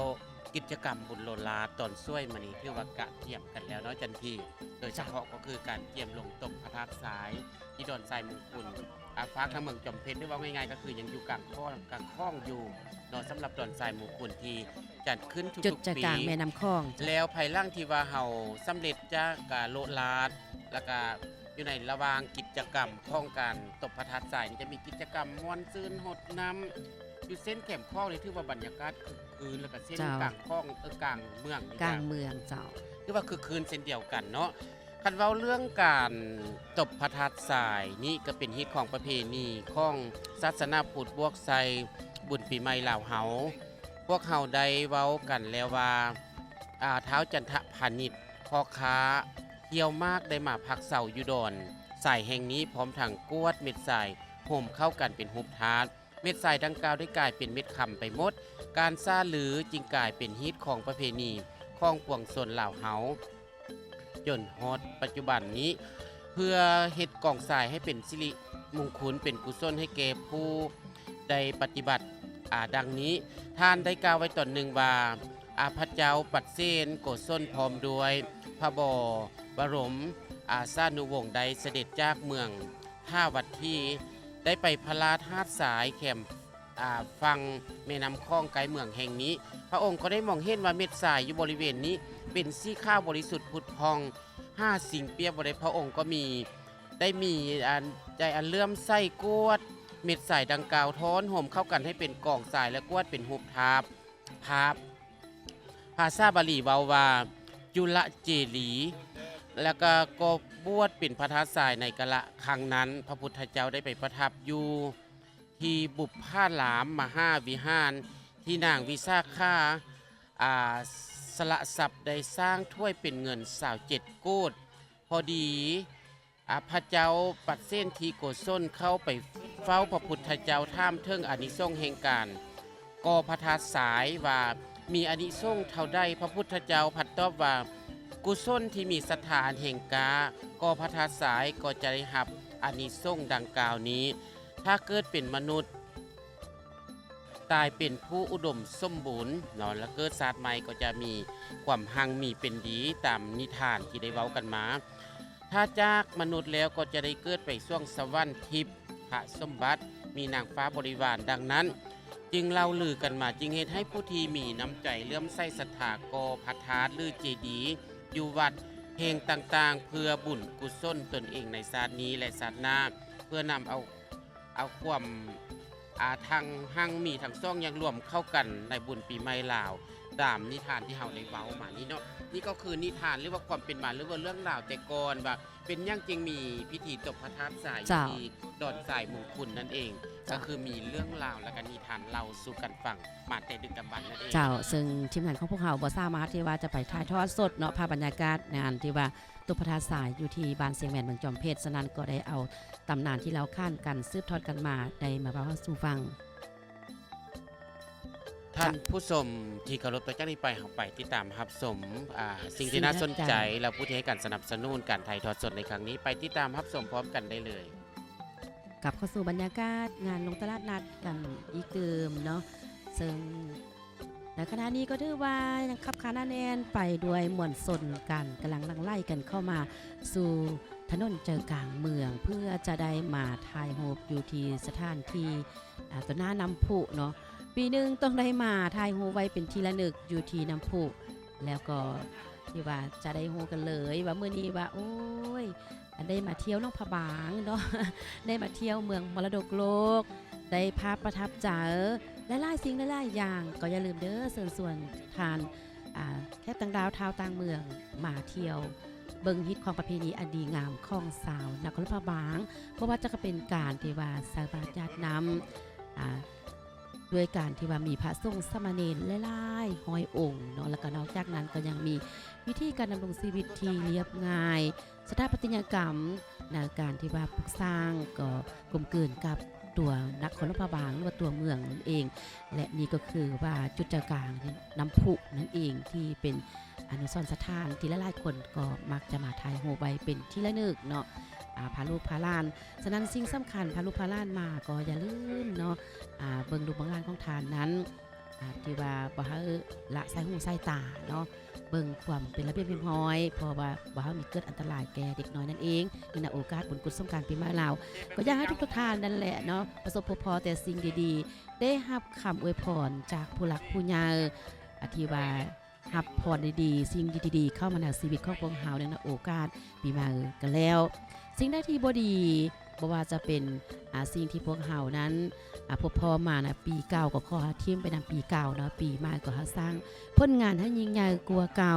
บ่ว่าจะเป็นที่ว่าสิ่งที่เฮาปฏิบัติดีแล้วก็ขอให้ปฏิบัติดียิ่งขึ้นไปสิ่งที่เฮาสร้างไว้ยิ่งใหญ่กันแล้วก็ขอให้ยิ่งใหญ่ขึ้นไปเนาะและสิ่งสำคัญก็อย่าลืมดินฟ้าอากาศร้อนอบอ้าวเนาะบางมือก็ที่ว่าอากาศนั้นบ่เป็นใจก็อย่าลืมรักษาสุขภาพกันเด้โดยเฉพาะก็แม่นสุขภาพนี่แหละเป็นหลักๆเนาะถ้าพวกเรามีสุขภาพแข็งแรงสมบูรณ์กันแล้วก็ถือว่าเป็นลาภอันประเสริฐของมนุษย์ทุกคนกันได้แต่ถ้าพวกเราเจ็บออดๆแอดๆกันแล้วโอ้ยจะเสียเวียกเสียว่าบ่ไปเล่นไปเที่ยวซะก็บ่ได้ไปแม่นบ่ล่ะฉะนั้นก็อย่าลืมรักษาสุขภาพกันเด้อและก็ต่อไปนี้ก็จะแซงแกประเสริฐกุลก็จะนำพาบรรดาทานนั้นไปสัมภาษณ์เนาะมวลชนที่เข้ามาเที่ยวชมตลาดนัดแห่งนี้ว่ามีความรู้สึกแนวใดนอกจากนั้นก็ยังมีสัมภาษณ์แม่ค้าสาวขายที่มาบางขายผลิตภัณฑ์ว่าปีนี้ขายดีบ่เนาะมีความคึกคืนแนวใดเนาะทีมงานของพวกเฮานั้นจะนำเอาภาพบรรยากาศมาให้บรรดาทานนั้นได้รับชมในอีกวันข้างหน้านี้เนาะกับแซงแก้วประเสริฐกุลที่จะไปเลาะสัมภาษณ์ภาพบรรยากาศกันเนาะนี่ก็คือจุดน้ำพุหลายๆคนก็คงได้มาจุดนี้ก็เป็นจุดที่ว่าจุดซุ่มรวมที่ว่าหลายๆคนจะได้มุ่งหน้ามาเนาะถ่ายรูปไว้เป็นที่ระลึกเนาะทุกๆคนเชื่อแน่ว่ามาแล้วต้องได้มาถ่ายรูปไว้เป็นที่ระลึกเพราะว่าคันท้าทายอยู่จุดนี้หูกันเลยว่ามานะคนลำพะบางเมืองมรดกโลกเนาะฉะนั้นการที่ว่าเดินทางไปมาด้วยรถลาพาหนะก็ระมัดระวังกันแน่เนาะการขับขี่ยนต์พาหนะก็ต้องอภัยซึ่งกันและกันเนาะเจ้าค่อยก็บ่ต้องเศร้าที่ว่าอารมณ์ซึ่งกันและกันเนาะพาส้มกับเป็นสาวลาวที่มีนำใจอบเอื้ออารีและก็ขอให้ทุกท่านนั้นเดินทางไปหาครอบครัวด้วยความตลอดปลอดภัยถึงจุดหมายปลายทางแล้วก็ขอประสบพบแต่สิ่งดีๆในปีใหม่เข้ามาในชีวิตส่วนตัวและครอบครัวของทุกคนนี่ก็คือว่าแม่ค้าและก็ผู้ที่ว่าจะมาซื้อเครื่องโดยเฉพาะคอมเมนจะเป็นข้าวต้มข้าวนมบ่เนาะที่ว่าเอาไปบริโภคในครัวเรือนเนาะแล้วก็นอกนั้นก็มันเด็กน้อยนี่แหละเนาะสิ่งที่คาดบ่ได้ก็คือว่าโอ้ยสัตว์ทราบว่าสิ่งต้องได้ซื้อติดไม้ติดมือไปปล่อยนึงนะโอกาสที่ว่าบุญกุศลสงกรานต์ปีใหม่ลาวกันเป็นการโพสต์สัตว์เป็นการคืนชีวิตสัตว์เนาะสิ่งหนึ่งที่เราที่บ่ดีที่พวกเราประสบพบผ่านมาพวกเราก็ตั้งจิตอธิษฐานเอาว่าสิ่งที่พวกเราจะขอในต่อไปนั้นก็ขอให้ได้ดังสมปรารถนาและก็ปล่อยสัตว์นั้นบ่ว่าจะเป็นห้อยเนาะแต่ว่าการปล่อยที่ว่าลูกนูปูแปลงป่าต่างๆก็เข้าเบิ่งที่ว่าสถานที่เดเนาะบ่ต้องไปปล่อยที่ว่าเป็นห้อยเนาะก็ปล่อยถ้าไปปล่อยบรรทาน้ำที่หลายๆคนที่ลงอาบน้ำหรือว่าลิ้นน้ำเนาะอาจจะบาดตีนใดฉะนั้นก็ต้องระมัดระวังกันแด่เนาะการปล่อยก็ต้องเบิ่งสถานที่ที่เหมาะสมกันแด่แต่ถ้าเป็นนกเนาะเพื่อเราก็สามารถปล่อยสถานที่ได้ก็ได้เนาะและก็ขอให้ทุกท่านนั้นถ้าว่าปล่อยสัตว์ในมือบุญกุศลสงกรานต์ปีใหม่นี้ก็ขอทุกท่านได้อนุสนอย่างล่วงลายเนาะให้ได้อนุสงเจ้าและต่อไปนี้จะให้บรรดาทานนั้นได้รับฟังและรับชมภาพบรรยากาศเกี่ยวกับสัมภาษณ์มวลชนกันเลย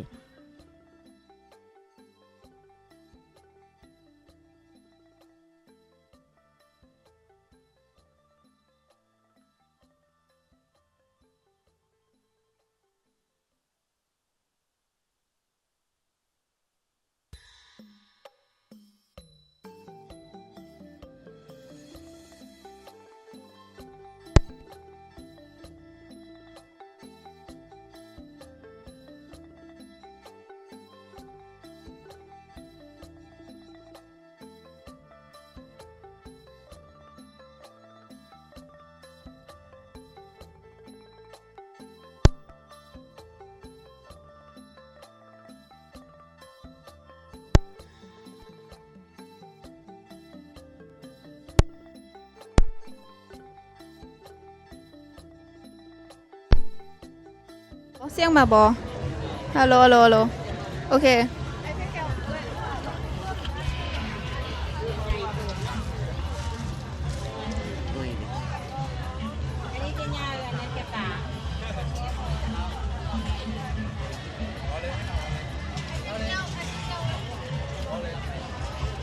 สวัสดีท่านผู้ชมปัจจุบันนี้ข้าพเจ้าจะอยู่ที่หานค่ายเครื่องหัตถกรรมที่เป็นซี่ไม้ลายมือของคนลาวโดยเฉพาะของสาวล่วงพระบางของพวกเขาที่ได้มาวางค่ายอยู่ในบุญโลลาหรือว่าลงตลาดนัดแบบมวลชนในมื้อนี้ซึ่งตอนนี้ข้าพเจ้าจะได้สัมภาษณ์ความรู้สึกของเมคาว่าการนำเอาเครื่องหัตถกรรมซี่ไม้ลายมือมาวางค่ายในมื้อนี้เพิ่นมีความรู้สึกแนวได้แดสบายดี เจ้าสบายดี เจ้าอยากให้เพิ่นแสดงความรู้สึกในมื้อนี้เนาะกันค่ายแอปเข้าหรือว่าเครื่องจักรสร้างในค่ายดี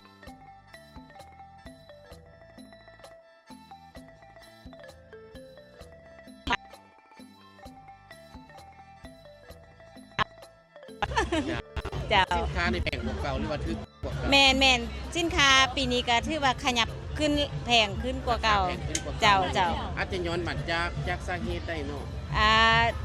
ไล่ยางแหละเนาะน้ำมันแพงได้ท่านน่ะเนาะการอันเฮ็ดนี่ก็ยากไม่ ขนส่ง แม่นทุกอย่าง น้ำมันแพงเศรษฐกิจ แมน เราคาดว่าปีนี้จะค่ายใดไล่กว่าปีกายหรือว่า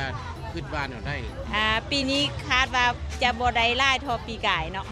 เจ้า เจ้า ฉะนั้นจะฝากเครื่องยังกับบรรดาผู้คนย่างไกลไปไกลมาให้มาอุดหนุนสินค้าของพวกเขาเราได้ เจ้าก็ฝากถึงพ่อแม่ประชาชนที่ว่ามาเลาะลาดบ้านเฮาเนาะก็อยากให้มาสมซาผลิตภัณฑ์ของบ้านเฮาเนาะซี่ไม้ลายมือของบ้านเฮานี่เนาะเพราะว่าจะส่งเสริมชาวบ้านชาวเมืองเนาะเพราะว่ามันจะเป็นหัตถกรรมของบ้านเฮานี่เนาะ ให้ชาวบ้านมีรายได้ เจ้า ในท้องถิ่นเนาะ เจ้า จ้าต้องขอขอบใจไล่ๆเดี๋ยวให้ค่ายหมดเลยมื้อนี้ เจ้าขอบใจหลายๆคือกัน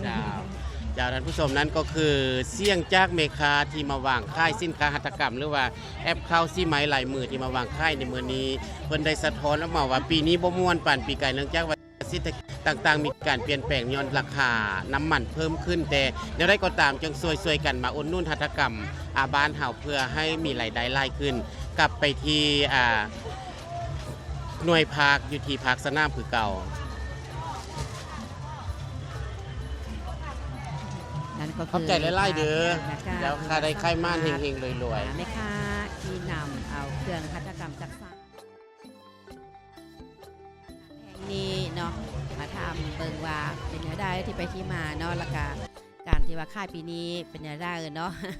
ก็ได้นำเอาภาพบรรยากาศมาให้บรรดาท่านผู้ชมทางบ้านได้เบิ่งได้ชมกันแล้วเนาะ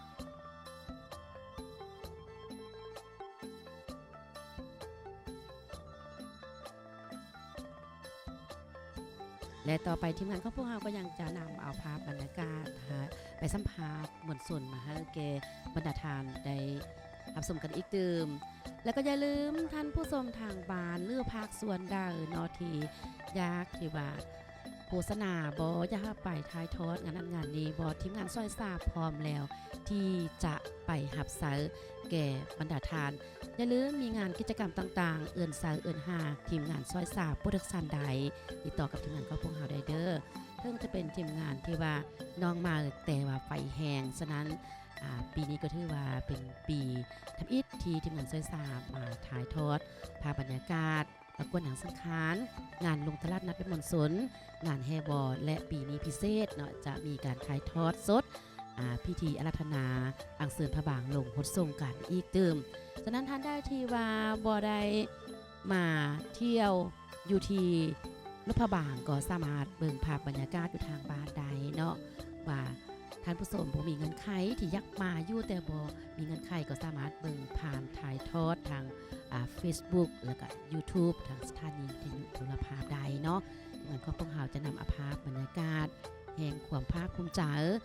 เอกลักษณ์ที่เป็นของสาวนพบางเมืองมรดกโลกถ่ายทอดผ่านทีมงานซอยซาและก็ผ่านทีมงานสถานีวิทยุโทรภาพให้บรรดาทานได้หับหูได้เห็นภาพบรรยากาศต่างๆในฮีท12ของ14ฮีทนี้ของเจียงลาวของพวกเราโดยเฉพาะก็แมนของสาวนครพะบางเมืองมรดกโลกปฏิบัติกันมาทุกๆปีบ่ได้คาดนั่นเอง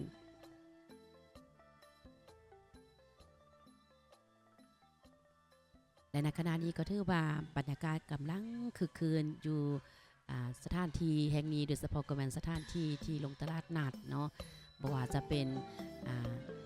ผู้เฒ่าผู้แก่น้อยหนุ่มหญิงสาวต่างก็ได้มีความกระตือรือร้นได้มาโลดตลาดนัดแห่งนี้ปีหนึ่งมี1 ครั้งนะบุญเดือน5นั่นเองฉะนั้นก็ได้พาครอบพาครัวพาลูกพาหลานพาสู้พาแฟนมาโลมาเบิงมาซื้อมาจ่ายและก็มาขายผลิตภัณฑ์ต่างๆก็ถือว่าเป็นการพุ่งแน่นความสามัคคีระหว่างบ้านต่อบ้านเมืองต่อเมืองแขวงต่อแขวงและก็ได้มาพบมาพอกันระหว่างพี่ๆน้องๆเนาะครอบครัวเป็นการที่ว่าสร้างความฮักแพงที่ว่าช่วยเหลือซึ่งกันและกันเพื่อนมิตรญาติสหายครอบครัวต่างๆก็ได้มาพบหน้าพอตากันในโอกาสบุญกุศลสงกรานต์เพื่อจะได้มาขอพรผู้หลักผู้ใหญ่ที่พวกเฮาเคารพนับถือและก็อวยพรใส่ซึ่งกันและกันมาขอขมาลาโทษมาสุมาผู้หลักผู้ใหญ่ของพวกเฮาเนาะสิ่งใดที่พวกเฮาได้เฮ็ดพลาดไปกับพ่อแม่ปู่ย่าตายายผู้หลักผู้ใหญ่พวกเฮาก็ถือโอกาสบุญกุศลสงกรานต์ปีใหม่นี้มาซุ่มมาคารวะเพิ่นเพื่อจะได้รับโชครับพรใส่อันประเสริฐในขณะนี้คือว่าจุดน้ำพุนี้ก็กำลังขับขาหน้าแน่นไปด้วยม่วนส้นกันเนาะกำลังไล่กันเข้ามาหรือว่าปัจจุบันนี้บรรยากาศนั้นก็คึกคืนเป็นระยะกันเนาะและต่อไปก็จะให้บรรดาทานนั้นไปรับชมเนาะสัมภาษณ์ม่วนส้นเพิ่นว่าจะมีความรู้สึกแนวใดที่ได้เข้ามาเห็นฮิตของประเพณีอันดีงามได้มาเที่ยวตลาดนัดแห่งนี้ไปรับชมพร้อมกันเลย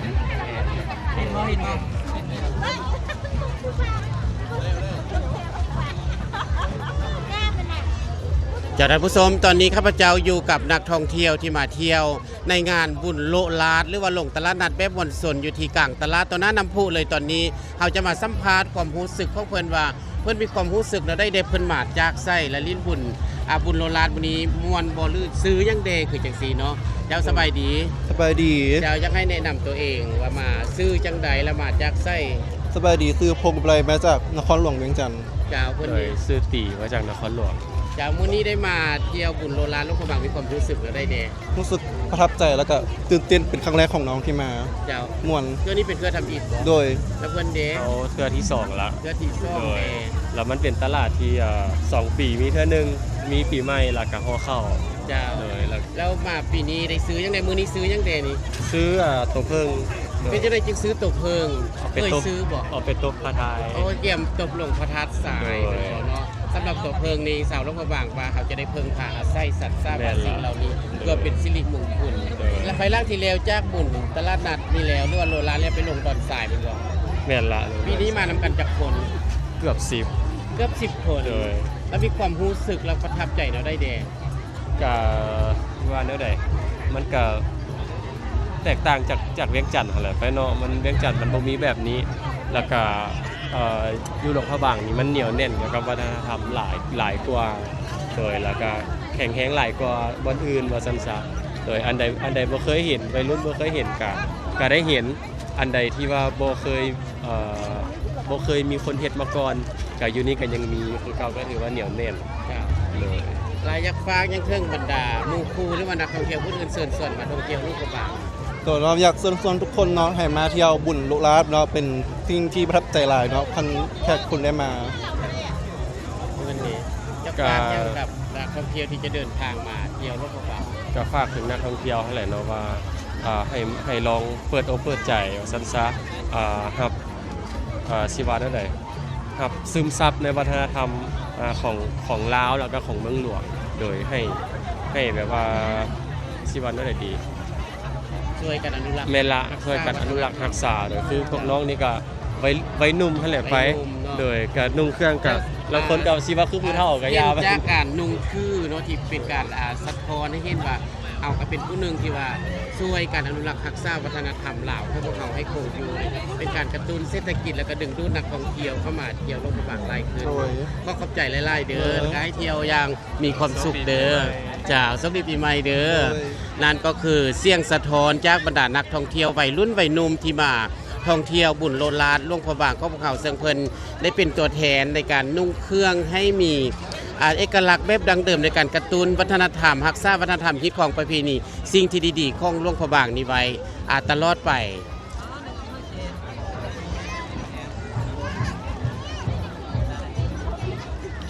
ไปทุกวันหนึ่งกับ นั่นก็คือเส้นแก้วไปสัมภาษณ์มวลสนที่หมาเลาะตลาดนัดหนามือลงตลาดนัดหนามือนี้ซึ่งก็ถือว่าอย่างสัมภาษณ์ที่ว่าโอ้เป็นภาพประทับใจหลายที่มีแขกมาจากที่นครหลวงเวียงจันทร์ที่การนุ่งทื่อนั้นก็ถือว่านุ่งผ้าสลงถ้าเห็นแล้วคือเทิงย้อนยุคปู่ย่าตายายกันเลยเนาะก็ถือว่าเป็นภาพที่ประทับใจและงดงามหลายฉะนั้นเพิ่นได้มาหลวงพระบางแล้วเพิ่นยังมีความรู้สึกว่าเสื่อมซึมทางด้านวัฒนธรรมและฮิตของประเพณีวัฒนธรรมต่างๆหลวงพระบางเฮานั้นยังคงหักษาใดก็ภาพบรรยากาศแบบนี้ยังสามารถจูงใจให้แขกต่างเมืองมาเที่ยวนอกจากนั้นได้มาเที่ยวกันแล้วก็ยังอยากสัมผัสในการนุ่งทื่อแบบเหล่าๆของพวกเฮาโดยเฉพาะก็เป็นนุ่งผ้าสลงงดงามหลายเนาะอันนี้ก็คือว่านักท่องเที่ยวที่เข้ามาเที่ยวนครพระบางของพวกเฮาเนาะแล้วก็มาเลาะตลาดนัดเนาะ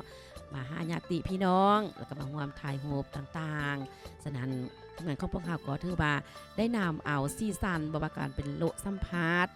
หมอนสนแม่ค้าสาวขายมาให้บรรดาทานนั้นได้รับรู้กันเทิงการที่ว่าความรู้สึกของนักท่องเที่ยวเนาะที่มาหลวงพระบางเพราะว่าหลวงพระบางของพวกเขานั้นก็ถือว่าเป็นแรงอริยธรรม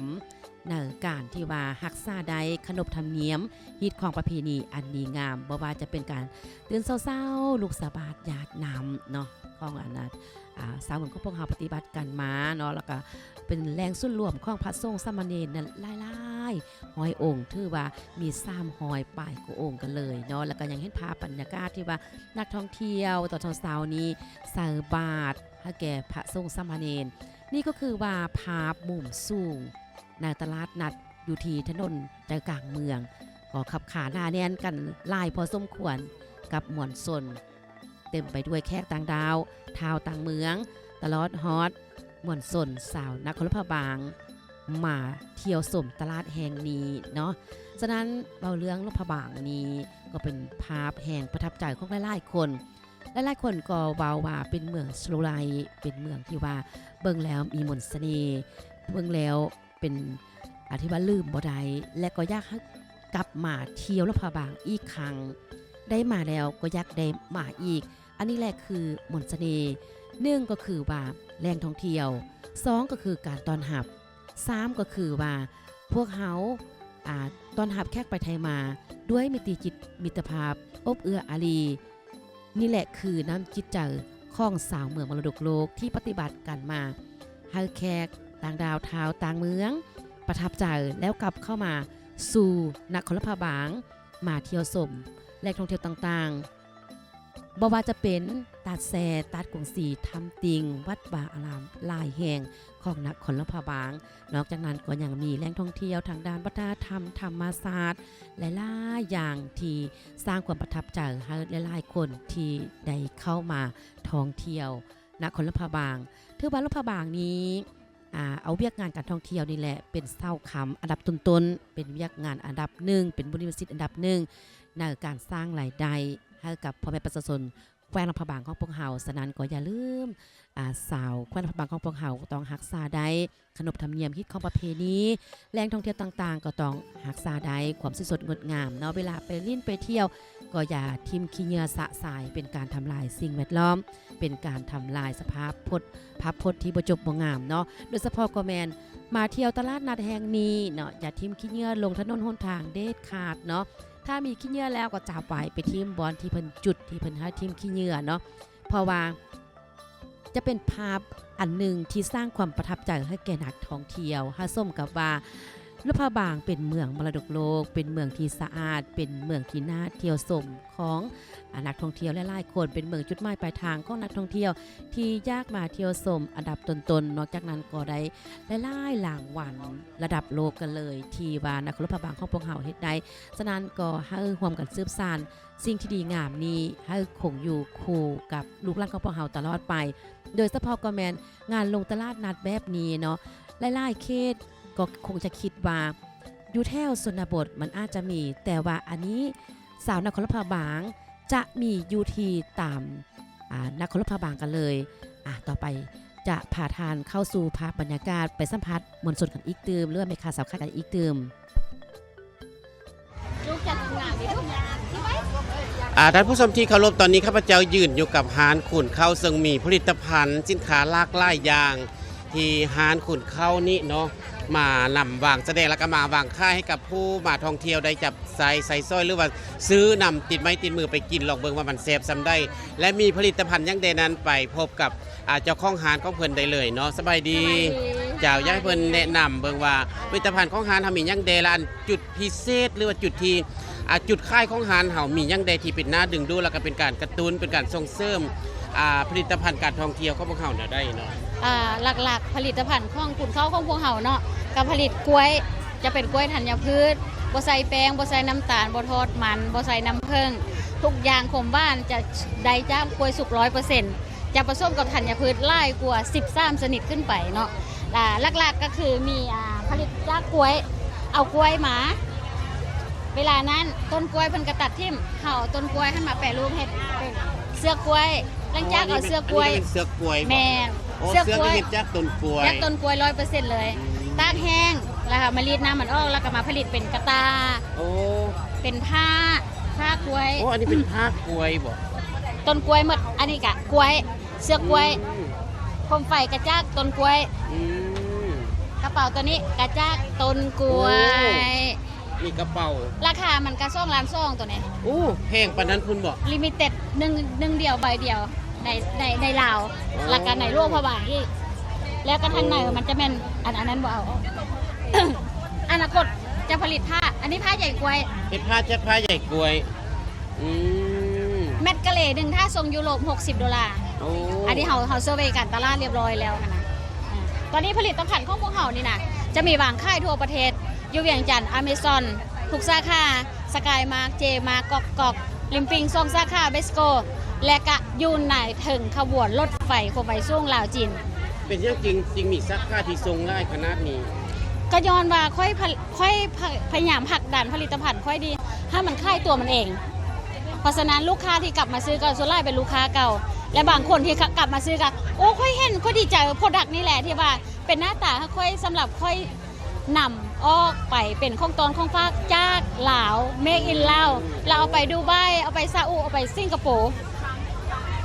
เป็นสิ่งที่น่าสนใจเพราะเป็นผลิตภัณฑ์ที่เราเฮ็ดเองแมนแล้วก็เป็นออร์แกนิกพร้อม 100% บ่มีไขมันบ่มีน้ำตาลสาวส่วนบ้านเฮาดีใจพอค่อยหับเป็นส่วนเลยได้ยินข่าวว่ามีพันธุ์พืชหลายชนิดมาผสมอยู่นำมันบ่แม่นหลายกว่า13ชนิดมีเกากี้เม็ดแตงโมเม็ดฟักทองโกจิเบอร์รี่งาข้าวงาดำแอลมอนด์มะพร้าวแห้งแล้วก็มะงาเจียงนี่จะมีโอเมก้า3คนโบราณเฮาบ่มีไม่ก็โอเมก้า3จากทะเลน้ำลึกเฮาก็กินตัวนี้นี่แหละวันนี้ไฮไลท์ก็คือมีความสนใจเกี่ยวกับกระเป๋าหรือว่าผลิตภัณฑ์ที่เฮาเฮ็ดจากคือต้นกล้วยคือจังซี่เนาะคาดว่าอนาคตต่อไปเฮาจะผลักดันได้ให้ผลิตภัณฑ์ตัวนี้ก้าวไปไกลถึงในระดับโลกได้ตอนนี้กำลังวางแผนสำหรับการผลักดันนี่นะจะส่งเสริมกับพวกสาวส่วนเขาจะสอนวิธีการเอาเปลือกกล้วยหลังจากเอาเปลือกกล้วยมาแห้งแบบนี้แล้วเฮาสิมีวิธีการได้เห็นได้คือค่อยสอนให้ได้หมดอันนี้ยินดีต้อนรับถ้าผู้ใดสนใจแม่ผลิตภัณฑ์ตัวนี้แม่นบ่ว่าเปลือกกล้วยบ่ว่าต้นกล้วยบ่ว่ามากกล้วยแล้วก็โอดิกิริมื้อนี้มานี่ก็ประมาณ1,000ปลายกว่าๆแล้วเลยซำนี้แหละขายดีแม่นแล้วก็นอกนั้นเฮายังผลิตเซรั่มจากดอกคูณตัวนี้เซรั่มจากดอกคูณได้ตัวได้นี่ตัวนี้ทั้งหมดเลยจากดอกคูณอันนี้เป็นผลิตภัณฑ์แม่นจากดอกคูณเลยดอกคูณป่านยามเดือน5นี่แหละเจ้าตัวนี้เนาะเขาจะเอามาสกัดเฮ็ดเซรั่มใส่ให้ยังใส่ฐานหน้านี่ผู้ผลิตและผิดสู้ท่าคือผู้นี้เบิ่งแต่หน้าคนนั่นแหละ50ปลายกว่าปีละมีแนวคิดริเริ่มจังได้เฮ็ดผลิตภัณฑ์ตัวนี้จากดอกคูณมันมีงานวิจัยเกี่ยวกับดอกคูณว่าดอกคูณเนี่ยเฮ็ดให้ผิวแข็งแรงแล้วก็เฮ็ดให้หน้าใสขึ้นน้ำเฮาก็เลยว่าดอกคูณเนี่ยมันเป็นดอกไม้ที่คือเฮามาจากไทยเนาะ ดอกคูณเนี่ยเป็นดอกไม้ประจำชาติไทย เจ้า ก็เลยอยากจะส่งเสริมให้ดอกคูณเนี่ยเป็นที่รู้จักหลายขึ้นก็เลยว่าเอาดอกคูณเนี่ยมาใส่ในพวกเครื่องสำอางอย่างต่างๆเพราะว่าคุณสมบัติเขาอ่ะมันซอยในเรื่องบำรุงผิวอยู่แล้วเฮ็ดให้ผิวแข็งแรงขึ้นเฮ็ดให้ผิวขาวขึ้นใสขึ้นเอ้าคุณสมบัติดีขนาดนี้นะมันก็ควรจะต้องอยู่ในเครื่องสำอางดีๆเนาะเขาก็เลยเอามาเฮ็ดเป็นผลิตภัณฑ์เครื่องสำอางหลายๆตัว จากดอกปูดธรรมศาสตร์บ้านเฮาเนาะ ธรรมศาสตร์เลยออร์แกนิกเลย แล้วในยังเห็นมันนี่ได้ครับการต้องทำดีปันได้ โอ้ยตอนนี้ออกมาเนี่ยค่ะกับได้ว่างขายน้ำร้านขายยาเขาก็ยังเอาเข่าได้เด้เพราะว่าตัวเนี่ยพอเขาเฮ็ดเซตน่ะเขาเอาไปทรงประกวดน้ำยูไทยเนี่ยได้รางวัลของกรมการแพทย์แผนไทยเราก็เฮาทรงตรวจไปให้หมอตรวจกับซิมี่ตรงสัญลักษณ์ที่เขาเรียกว่าเป็นผิวบอบบางแพ้ง่ายอ่ะเขาเรียกว่าเดอร์มาเทสเพราะฉะนั้นเนี่ยคือผิวบอบบางแพ้ง่ายอ่ะใส่ได้เลยเด็กอ่ะหลานๆน่ะลูกๆหลานๆนะ3 ขวบ 2 ขวบ 3 ขวบขึ้นใส่แต่น้อยใส่ได้บ่แพ้ตัวนี้ เห็นมันนี่ตัวได้ค่ายดีกว่าหมู ตัวที่ขายดีก็มูตอนนี้ก็ยังเป็นเซรั่มอยู่ เพราะว่ามันเป็นตัวแรกที่เฮาเฮ็ดออกมาแล้วพอตัวนี้ออกมาแล้วขายดีเฮากับมาพัฒนาต่อเป็นตัวอื่นเป็นตัวสบู่ตอนนี้ก็เป็นสบู่ล้างหน้าก็เฮ็ดจากดอกคูณคือการสารสกัดดอกคูณแล้วก็มีพวกกันแดดแล้วมันนี่ตัวได้ที่มาหมาเฮงให้ความสนใจต่อลูกค้าไล่ที่สุดโอ้ยตอนนี้คันหลายที่สุดต้องบอกเลยว่าเซรั่มเด้อต้องลองเซรั่มเนี่ยคือทาเลยท่าไว้ขึ้นนี่นะเพราะว่ามันสีท่าได้ย่ำกลางเว้นย่ำกลางคืนเนาะท่าไว้ย่ำกลางคืนตื่นมาจับหนาเบิ่งเด้อหนาสีนุ่มเลยเอาวิลีเป็นอันนี้พิธีกรจะต้องได้ลองได้ลองเดี๋ยวต้องมีจัดไห้ต้องลองเอาไปใส่ในท้ายนี้จะฟังยังกับเทิงลูกค้าหรือว่าผู้ที่บริโภคหรือว่าผู้ที่หักความสวยความงามเรื่องสุขภาพผิวอยู่ใดก็คือขันผู้ที่หักเรื่องความสวยความงามเนาะมักเรื่องธรรมชาติตัวนี้แนะนำเลยเพราะว่าตัวนี้เนี่ยคือผลิตภัณฑ์จากธรรมชาติอยู่แล้วอย่างที่บอกเนาะดอกคูณเนาะดอกคูณเนี่ยใครว่าดอกคูณมีหยามีอย่างมันก็บ่มีเนาะกับธรรมชาติอยู่แล้วนอกจากดอกคูณแล้วเนี่ยเข้าใส่นวัตกรรมตัวเนี่ยเขาเรียกว่าเป็นครีมอินเซรั่มเนาะลองอ่านดีๆเนี่ยจะเป็นครีมอินเซรั่มคำว่าครีมอินเซรั่มคือคนที่ขี้คาดเนาะคนที่แบบนั่นน่ะคนที่แบบว่าอยากบำรุงหลายขั้นตอนเนี่ยตัวนี้ตัวเดียวจบเลยแต่ว่าบ่มีกันแดดเด้อเพราะบ่มีกันแดดคือขันท่าตัวนี้เสร็จแล้วย่ำกลางเว้นต้องลงกันแดดจักหน่อยเด้อเราหนากระสิใสขึ้นได้เลยเนี่ยเพราะว่าเป็นครีมอินเซรั่มคำว่าครีมอินเซรั่มก็คือเป็นเซรั่มแล้วก็เป็นครีมอยู่ในนี้เลยก็เข้าใจกับทางร้านขุ่นข้าวไล่ๆเนาะที่มีสินค้าไล่ๆยางมาวางค่ายในวันนี้เนาะขอให้ได้ค่าย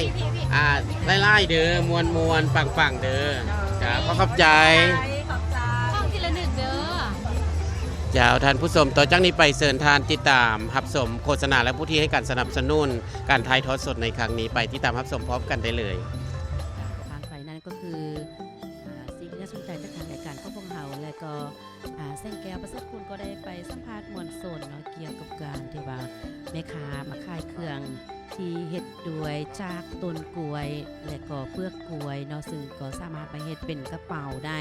เป็นกระเป๋าแพซานบอร์ดแล้วนอกจากนั้นก็ยังมีที่ว่าสินค้าที่เฮ็ดด้วยดอกเพิ่งเนาะดอกเพิ่งเดือน5นี่แหละที่เบ่งบานตอนเดือน5และก็สกัดมาเป็นเครื่องสำอางต่างๆเนาะก็ถือว่าเป็นภูมิปัญญาที่ดีที่ว่าที่สกัดจากมาขายเป็นการสร้างรายได้ให้แก่ครอบครัวและชุมชนนั่นเองเนาะเข้าสู่บรรยากาศในงานลงตลาดนัดอีกตื่มปัจจุบันนี้ก็ถือว่าโอ้ยอย่างกับขาหน้าแน่นไปด้วยมวลชนกันอยู่บอกว่าจะเป็นจุดนี้แหละเป็นจุดเด่นที่หลายๆคนต้องการมาแล้วก็มาถ่ายรูปไปเป็นทีละหนึ่งเนาะโดยเฉพาะก็แมนที่นักท่องเที่ยวมาจากนครหลวงเนาะถือว่าหลายปีนี้เพราะว่าการเดินทางก็สะดวกสบายเพราะว่าจะเป็นทางรถไฟและนี้ก็คือว่าภายหลังที่สิ้นสุดการลงตลาดนัดแล้วก็จะแมนไปลงตัวพระธาตุทรายอยู่ที่บ้านเชียงแมนเมืองจอมเพชรเนาะอันนี้ก็คือว่าดอนทรายมงคลอยู่ที่จุดกลางแม่น้ำคลองที่เพิ่นกะเกี่ยวไว้เป็นสถานที่ที่จะไปตบพระธาตุทรายฉะนั้นการไปกันมาในการขี่เรือข้ามแม่น้ำคลองก็ระมัดระวังกระเด็นในการขับขี่เรือเนาะโดยเฉพาะก็แมนลิ้นกลิ่นแล้วก็ ให้มีสติในการที่ว่าลิ้นกิน และสิ่งสำคัญเนาะสถานที่ที่นี้ก็คือว่ามีประวัติเป็นมาโดยเฉพาะแม่นการตุพทัดสายนั่นเองเนาะหลังจากที่ว่าลงตลาดนัดไปมณฑลกันแล้วก็อย่าลืมไปลงตุพทัดสายที่ดอนสายเมืองคุณที่ภาพบรรยากาศเห็นขณะผ่านไปเมื่อกี้นี้และทีมงานซอยซ่าโปรดักชั่นก็ต้องขอบใจทุกๆภาคส่วนที่ให้การอุปถัมภ์ในงานถ่ายทอดสดหนังมือลงตลาดนัดแบบมวลสนขอบใจทุกๆภาคส่วนเนาะที่ว่ามีความสืบสานประเพณีอันดีงามบ่ว่าจะเป็นทางบริษัทลาวธุรคมนาคมบริษัทเบียร์ลาวจำกัดรัฐวิสาหกิจการบินลาวคำเศร้าสปอร์ตแวร์หานไข่เครื่องกิลาพิมพ์ลายหานอาหารลิทุลาวและก็โรงแรมสุภัตตาโรงแรมคีรีดาราและก็สถาบันการเงินจุลภาคที่รับเงินฝากสินทรัพย์เมืองเหนือจำกัด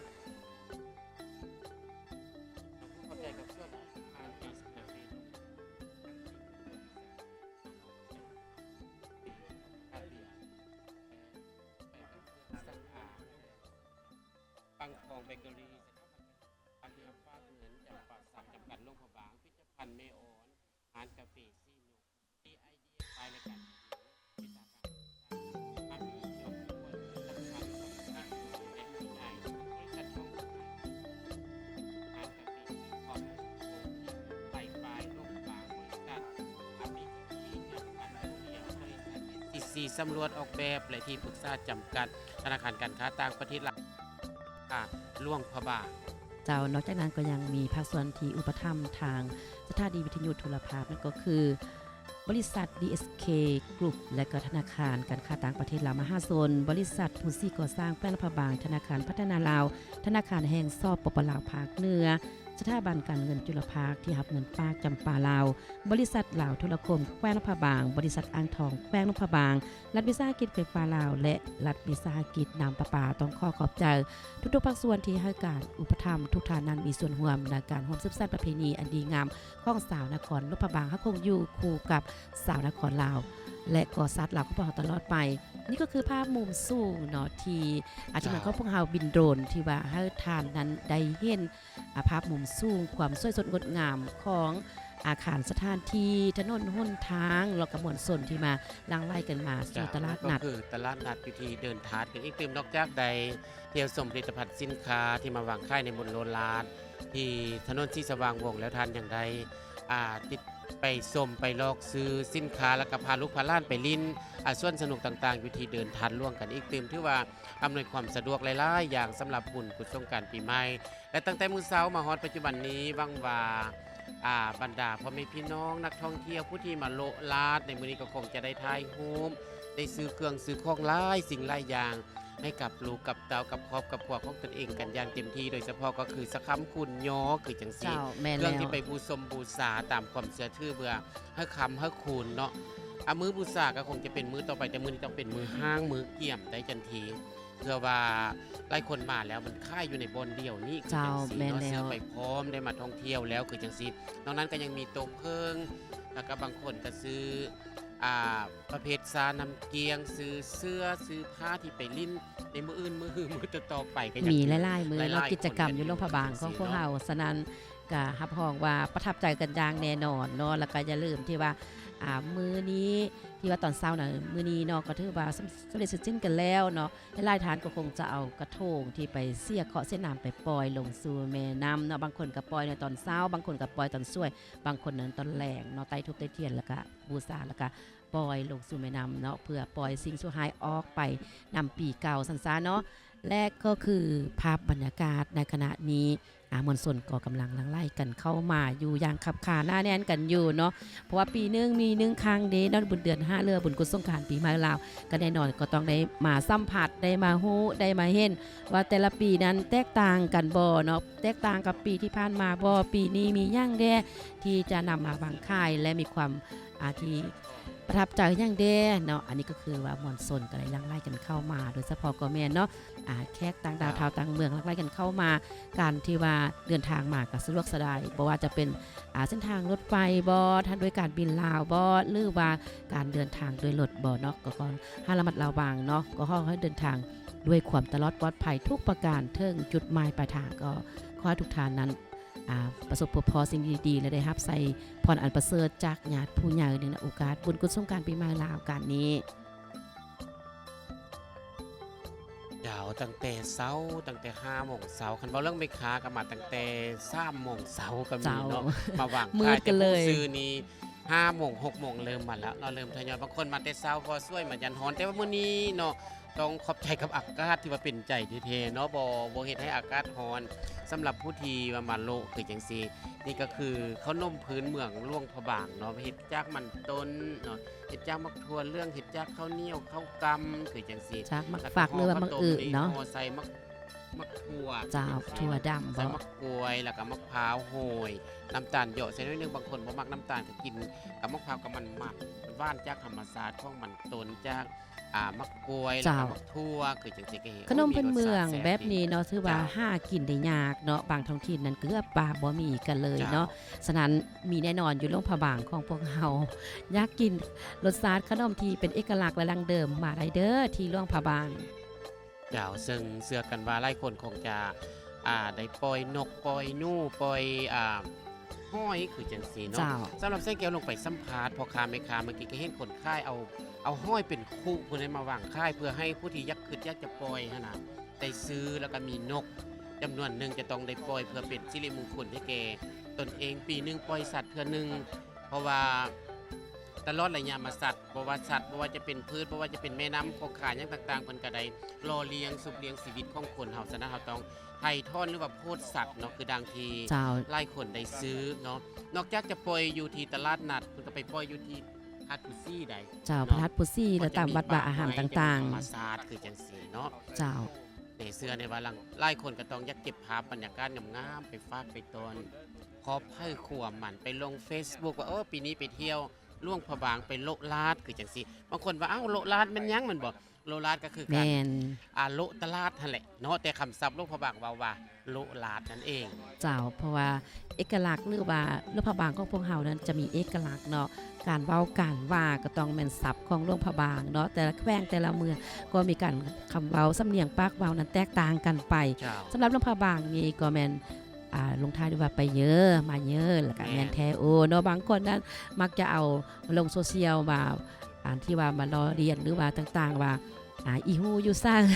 อีหูอยู่ใส่คำว่า แม่นแล้ว เห็นนั่นบ่เห็นนี่บ่คันเฮาว่าหันเฮาบ่ฮู้บ่เห็นน่ะลงพระบางมักตอบกันว่าอีฮู้อ่ะ เจ้าขันยากฮูว่าอีฮูอยู่สร้างมาเด้อ สืบต่อกันมากันว่าไปเยอะหั่นน่ะเนาะเป็นมันเว้าง่ายๆก็คือลงพระบางเป็นเมืองปูเหยอหญ้าเหยอ เจ้า จริง แม่นแล้ว เว้ากันว่าไปเยอะมาเยอะหั่นน่ะไปเยอะเนาะ เจ้า จังซี่เหล่านี้เป็นต้น เจ้า แล้วก็ เป็นศัพท์ คำว่า ที่ว่า ไปโอเซฟโอ แม่น บ่ไปนะคือจังซี่นะอันคำศัพท์ทั่วไปก็คือบ่ไปโบหั่นน่ะเซฟโอกับเซฟเทเซฟว่าประมาณนี้แหละเนาะ เจ้าอันนี้ก็คือว่าคำเว้าคำว่าของแต่ละท้องถิ่นเนาะมีความที่ว่าน่าหักและก็มีความประทับใจของแต่ละท้องถิ่นเนาะของภาคของลาวนั่นก็คือว่าสาวงามที่เข้ามาเที่ยวตลาดนัดแห่งนี้เนาะการเล่นกับมุมกองของพวกเฮาเนาะอันสิ่งสำคัญเนาะก็เห็นที่ว่าค่ายมักเบงเป็นสัตว์ซ่าว่าสิ่งต่างๆเนาะที่ว่าแซงแก้วประเสริฐกุลเพิ่นก็เป็นหลอดสัมภาษณ์บ่ได้ติดไม้ติดมือมาตอนผู้ดำเนินรายการได้บ่มักเบง เจ้าได้ขนมมาส่งซ้ำหอพอมาตอนในคาเพิ่นมาฝากว่าซั่นเนาะเพราะว่าโฆษกเป็นโฆษณาแล้วก็เว้าเรื่องวัฒนธรรมที่ของประเพณีเว้าเรื่องมักเบ่งนี่ก็เป็นปุ่มกันไปโมในเบิ่งบ่เห็นหยังเลยได้เพราะว่ามันปุ่มใหญ่แต่ว่าเด็กน้อยมากอยู่บริเวณนั้นมีแต่เด็กน้อยเนาะลูกผู้ใดย่างกายมานี่ที่ว่าบ่พลาดคือจังซี่เนาะว่าเรื่องสินค้านอกจากจะเป็นสินค้าพื้นเมืองสินค้าหัตถกรรมกสิกรรมนำมาวางค่ายอยู่ตลาดแล้วก็ยังมีสินค้าอุปโภคบริโภคจากต่างประเทศจำนวนหนึ่ง เจ้า ก็มาวางค่ายแล้วก็บรรดาห้างค้าบริษัทจำนวนหนึ่งก็มาโฆษณาสินค้าของตนเองแล้วก็นอกนั้นก็ยังมีทางภาครัฐบ่ว่าจะเป็นแผนกทราบถาคือจังซี่ก็เจ้าก็ เจ้า มาโฆษณาต้านยุงลายมาโฆษณาให้ใส่ถุงยางอนามัยเพื่อป้องกันพยาธิต่างๆเหล่านี้เป็นต้นก็ยังมีคือจัง เจ้า ซี่ ก็มีหลายๆภาคส่วนเนาะนอกจากนั้นก็ยังมีเครื่อง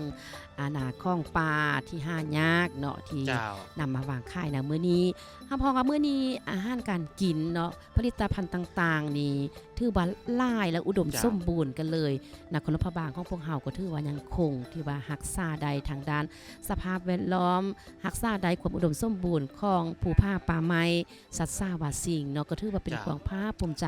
อันนี้ก็คือขนม อาหาร อาหารของปลานี่ปีมื้อนี้นี่พิเศษก็คือปิงเพิ่งเนาะ แม่น เพิ่งนี่เป็นเพิ่งใหม่ๆเด้พี่เพิ่นเอามาเนาะยังมีตัวเพิ่งอันไตต้มอยู่ก็มีแล้วเพิ่นก็มาปิ้งอยู่นี่เลย แล้วก็ได้ค่ายดิบค่ายดีให้ความสนใจเนาะน้องแจ้วว่าเป็นสิ่งที่ค่อนข้างว่าห้านยากแล้วก็ว่าง่ายๆก็เป็นอาหาร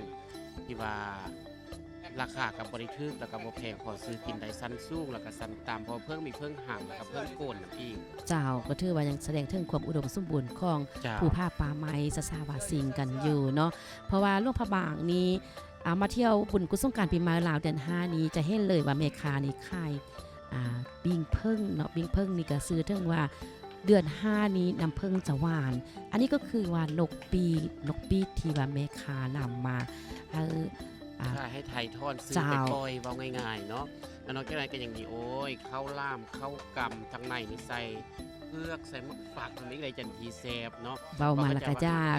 เฮ็ดเมื่อวานนี้บ่ได้นอนเมื่อคืนเพิ่นว่าเนาะเฮ็ด เจ้า ข้าวล่ามเปล่าเอาข้าวล่ามนี่มาค่ายอยู่บนรถลาดเพิ่นว่า เจ้า จักหน่อยบ่มีข้าวล่ามค่ายไล่คนกันสิถามหาว่าเอ้าคือบ่เห็นเอาข้าวล่ามมาค่ายได้บนรถลาดลงพระบางนี่หั่นน่ะเพิ่นว่า เจ้าบางที่ว่าแม่ค้าสาวขายเนาะก็ได้เกี่ยมที่ว่าเครื่องจะมาขายนะมื้อนี้นั่นก็บางทีก็เป็น2-3มื้อเนาะไปซอกมาแล้วก็จะมาบางขายในตลาดนัดแห่งนี้ก็ถือว่าพอถึงเดือน5จะฮู้เลยว่ามื้อนี้ต้องเป็นมื้อที่ว่ามาขายเครื่อง แล้วก็เป็นมื้อที่ว่าแม่ค้าสาวขายหรือว่าบนส่วนทางหลายนั้นจะมาจับซื้อผลิตภัณฑ์ต่างๆฉะนั้นจะเป็นแหล่งส่วนรวมเลยก็ว่าใดที่ว่ามีหลายๆสิ่งหลายๆอย่างบ่ว่าจะเป็นเครื่องหน้าของปลาเครื่องจักสานเครื่องบริโภคแผ่นแพรยิบปักถักแซวหลายๆอย่าง มื้อนี้เป็นมื้อซื้อมื้อกิน เจ้า 2-3มื้อนี้ถือว่าเป็นมื้อจับจ่ายใส่ซอย ผู้ดูผู้มันแม่ค้าสักค่ายก็เฮ็ดอันค่าย ผู้ลิ้นผู้กินกะกินคือจังซี่แต่สิ่งสำคัญก็คำนึงถึงเศรษฐกิจในปัจจุบันเนาะว่าเรื่องน้ำมันก็ยังยุ่งยากกันอยู่ว่าเรื่องการค้าการค่ายกับบ่ม่วนคือปานได้คือจังซี่บางคนก็มักเว้าว่าแล้วนั้นเนาะฉะนั้นการดื่มเหล้ายาป่าปิงการกินเหล้ากินยาขับรถขับลาใส่รถใส่ถนนก็ให้มีสติกันเท่ๆท่านผู้ฟังเนาะเฮ็ดพอเหมาะพอควรเฮาบ่เฮ็ดเกินตัว สมมุติว่าขับรถสิคันว่าบ่จำเป็นก็บ่ไปทางใดเนื่องจากว่าน้ำมันแพง เจ้า คือจัง แม่น ซี่ แล้ว เนาะอาจจะขี่ไล่ๆคนร่วมคันเดียวบ่คือจังซี่เนาะอาจจะมานำโดยสารตุกๆบ่หรือว่านั่งรถไฟฟ้ามาบ่คือจิตะกี้นี้จับรถจักรได้ขับรถส่วนตัวได้แล้วก็โละเลยได้ทันที เจ้า ฉะนั้นเว้าเรื่องน้ำมูกน้ำมันเว้าเรื่องเศรษฐกิจก็ยุ่งยากกันเด้อช่วยๆกันประหยัดได้เท่าใดก็ดีแต่สิ่งสำคัญเป้าหมายของเฮาก็คือการอนุรักษ์รักษาวัฒนธรรมฮีตของประเพณีนี่แหละเนาะไปให้คงส่วนลูกส่วนหล้านของพวกเขาตลอดไป เจ้าแล้วก็อย่าลืมเนาะที่ว่าภายหลังที่ว่าเสร็จสิ้นลงตลาดนัดกันแล้ว ไปลงตบประทัดสายเนาะหรือว่าบางทานนั้นจะตบอยู่ที่แคมฟังแม่น้ำคลองสาขาแม่น้ำต่างๆก็ดีเนาะในการไต่เทียนเนาะไต่เทียนที่ว่าบูชาบูชาพระธาตุต่างๆกับมอดเทียนหรือมอดไฟทั้งหมดก่อนเนาะเพราะว่า เจ้า ไฟเม็ดน้อยๆมันอาจจะเป็นแสงง่ายๆใดฉะนั้นว่าเรื่องอัคคีภัยไฟไหม้นี่โอ้ยก็ถือว่าเป็นอันตรายหายแห่งเนาะก็บ่อยากให้เกิดกับครอบครัวเพราะว่าปีใหม่แล้วถ้ามีการไฟไหม้เกิดขึ้นก็มีแต่การสูญเสียทางนั้นมันบ่อยากให้เกิดขึ้นกับในโอกาสปีใหม่กันนี้ก็ให้ทุกท่านนั้นได้รับแต่สิ่งดีๆบ่ว่าจะเป็นพรแก้วพรทิพย์บ่โชคลาภอันประเสริฐบ่ความพัฒนาดีความพัฒนาอันแห่งกาของแต่ละคนนั้นก็อยากให้ประสบพบพอและสำเร็จทุกประการในโอกาสปีใหม่เนาะและสิ่งสำคัญจะไปสร้างมาสร้างเนาะแต่ทุบตีเทียนบูชาบูชายาวเหินก็ดีแต่งอยู่หุ้งเข้าก็ดีก็หมดฟืนหมดไฟให้หมดเสียก่อนจะออกไปลิ้นที่อื่นเด้อเพราะว่ากิจกรรมในรถพาบางของพวกเฮามีหลายๆมือในการเล่นกุศลสงกรานต์เนาะ จากก็ต้องขอขอบใจกับผู้ที่ให้การสนับสนุนการถ่ายภาพถ่ายทอดสดผ่านทางซอยซ่าแล้วก็ผ่านทางสถานีวิทยุโทรทัศน์แจ้งนพบางของพวกเขานั้นก็คือกลุ่มบริษัท DSK จำกัดเนาะธนาคารการค้าต่างประเทศลาวมหาชนกลุ่มบริษัทผู้ซี่ก่อสร้างแขวงนพบางธนาคารพัฒนาลาวธนาคารแห่งสปปลาวภาคเหนือประจำแขวงนพบางสถาบันการเงินจุลภาคีรับฝากเงินจำปาลาวบริษัทลาวโทรคมแขวงนพบางบริษัทอ่างทองแขวงนพบางรัฐวิสาหกิจไฟฟ้าลาวรัฐวิสาหกิจน้ำประปาลาวต้องขอขอบใจกับบรรดาห้างหารบริษัทที่ให้การสนับสนุนก็อวยพรให้บรรดาธุรกิจห้างหารจงเดินแม่นแรงสะดวกและธุรกิจการงานเจริญก้าวหน้านั่นเองท่าน เจ้า ผู้ชม แต่ถ้าบรรดาทานเนาะที่ว่ามีกิจกรรมต่างๆ หรือมีเวียงเฮ็ดการทำต่างๆ หรืออยากจะเฮ็ดหยังเนาะก็เอิ้นซาเอิ้นห้ากับทีมงานซอยซาโปรดักชั่นไดเดอร์พ พร้อมที่จะหับสายสังคมพร้อมที่จะหับสายทุกๆภาคส่วนที่ให้กันร่วมมือเนาะบ่ว่าจะเป็นงานเล็กงานน้อยงานใหญ่ทีมงานซอยซ่าก็อาจจะไปหับสายให้แก่บรรดาทานบ่ว่าจะเป็นงานที่หับสายอยู่ในห้องการบ่หรือว่าจะโฆษณาผลิตภัณฑ์ต่างๆเนาะทีมงานซอยซ่าก็พร้อมแล้วที่จะหับสายทุกทานและสิ่งสำคัญเนาะหลายๆทานก็คงจะได้ฮู้ได้เห็นโดยเฉพาะก็แม่นการนุ่งถือของน้องแม่หญิงลาวของพวกเฮาหลายๆคนณมื้อนี้ก็จะเห็นว่าผู้เฒ่าผู้แก่บ่ที่มาซื้ออาหารบ้านขาวข้าวตอกดอกไม้เพื่อไปบูชบูชาไปเฮ็ดบุญสิ้นกินทานแล้วก็มาซื้ออาหารบ้านขาวต่างๆเนาะเพื่อจะได้ไปถ้วยพระภิกขุสงฆ์สามเณรแล้วก็เฮ็ดอาหารบ้านขาวไปวัดไปอุทิศบุญกุศลหาผู้ที่ล่วงลับไปแล้วนั้นหนังมือสังขารคืนนั่นเองเนาะอันนี้ก็คือว่ากองดนตรีมโหฬารพื้นเมืองลาวของพวกเฮาทุกๆปีนั้นเพิ่นก็จะมีบูธเนาะบูธที่ว่ามาเซฟละนาดเป็นการที่ว่าอยากให้ทุกทานนั้นรักษาใดคงไว้โดยเฉพาะก็แม่นอ่านหนังสือขับทุมเป็นภาพบรรยากาศที่ประทับใจเดี๋ยวท่านสามารถเข้ามากดไลค์กดแชร์หรือว่าคอมเมนต์ผ่านทางเพจซอยซ่าโปรดักชั่นแล้วก็สถานีโทรทัศน์แพร่งลูกบางกันใดเนาะเสื่อในว่าหลายคนก็คงจะให้เกียรติติดตามรับฟังกันอยู่ถ้าว่าบ่ได้มาฮอดสถานที่บุญโลลาดแห่งนี้ก็สามารถติดตามรับชมและรับฟังการผ่านทางไทยทอดสดเพจซอยซ่าโปรดักชั่นแล้วก็โทรทัศน์แพร่งล่วงพระบางพิเศษก็ต้องขอขอบใจกับบรรดาห้างร้านบริษัทที่ให้การสนับสนุนการไทยทอดสดผ่านทางเพจซอยซ่าโปรดักชั่นในมื้อนี้บ่ว่าจะเป็นบริษัทลาวโทรคมนาคมแล้วก็บริษัทเปียลาวจำกัดรัฐวิสาหกิจการบินลาวคำเศร้าสปอตแวร์หันไข่เครื่องกีฬาและพิมพ์หลายอาหารลิโทลาวโรงแรมสุภัตราโรงแรมคลิดาราสถาบันการเงินจุลภาคที่รับฝากเงินทรัพย์สินเมืองเนื้อจำกัดส่วนอาหารเบสคาเฟ่ร่วมพบางร้านตีเงินโพธิสัตว์ร้านคาเฟ่ฟอร์มูล่าบีเครื่องซ้ำอางแบรนด์ซี่จันปังทองเบเกอรี่สถาบันการเงินจุลภาคที่รับฝากเงินจำปัดศักดิ์จำกัดล่วงพบางพิพิธภัณฑ์เมออนร้านกาแฟซีนุกแล้วก็ไอเดียปลายการพิมพ์และการพิมพ์เมตตาการศึกษามามีจอมควนผลิตภัณฑ์สำหรับเด็กน้อยและผู้ใหญ่บริษัทท่องเที่ยวมณีหงเหืองร้านกาแฟทรีคอปห้องพิมพ์ไหลปลายล่วงพบางบริษัทBTP จำกัดผู้เดียวบริษัท SCC สำรวจออกแบบและที่ปรึกษาจำกัดธนาคารการค้าต่างประเทศลาวมหาชนสาขาแขวงนพบางคลินิกภาคการอโครเวทลากาเฮบันสาพาเครื่องนอกจากนั้นก็ยังมีห้านเซาสุดหนังหนวดแอนติกนั่นเองต้องขอบใจผู้ที่ให้การสนับสนุนโดยดีตลอดมาและวังว่าโอกาสหน้าปีหน้าฟ้าใหม่คงจะให้การสนับสนุนเพจซอยซ่าและการสถานีโทรทัศน์แพร่งลูกบางข้อมูลข่าวในการถ่ายภาพถ่ายทอดสดเอาบรรยากาศสดๆนี้ให้กับทุกท่านได้ติดตามรับชมกันอยู่ทางบ้านนั่นเองเจ้าภาพบรรยากาศแนวนี้เนาะก็ยังสืบต่อกันอยู่เนาะงานโลตลาดนัดนั้นยังบ่สิ้นสุดเกินเถื่อแต่มาเบิ่งเวลานาทีทางทีมงานของพวกเฮานั้นก็จะได้ปิดถ่ายทอดสดกันแล้วเนาะและมื้ออื่นก็อย่าลืมเด้อพบกันในมื้อแฮวอสังขารขึ้นตั้งแต่บรรทัดน้อย5วัดเสียงทองทีมงานซอยซ่านั้นจะถ่ายทอดสดให้แก่บรรดาทานทางบ้านได้รับชมกันอีก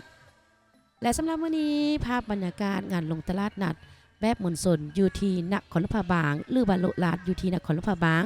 เมืองมรดกโลกก็ได้สิ้นสุดลงแล้วข้าพเจ้าจันทีวรรณพลพร้อมด้วยแสงแก้วประเสริฐกุลและทีมงานถ่ายทอดสดเนาะในมื้อนี้ต้องขอลาท่านผู้ชมท่านผู้ฟังไปเพียงเท่านี้อวยพรใจมันยังท่านผู้ชมและท่านผู้ฟังพร้อมโดยผู้ที่ให้การสนับสนุนการถ่ายทอดสดในมื้อนี้จงมีแต่ความผาสุกประสบผลสำเร็จในหน้าที่การงานทุกประการอย่าลืมติดตามรับชมการถ่ายทอดสดของพวกเขาในมื้อเฮโวในคืนในมื้อวันที่15และ16กันใดอีกใหม่และมือเฮพะบางกันอีกตื่มสำหรับวันนี้ทีมงานของพวกเขา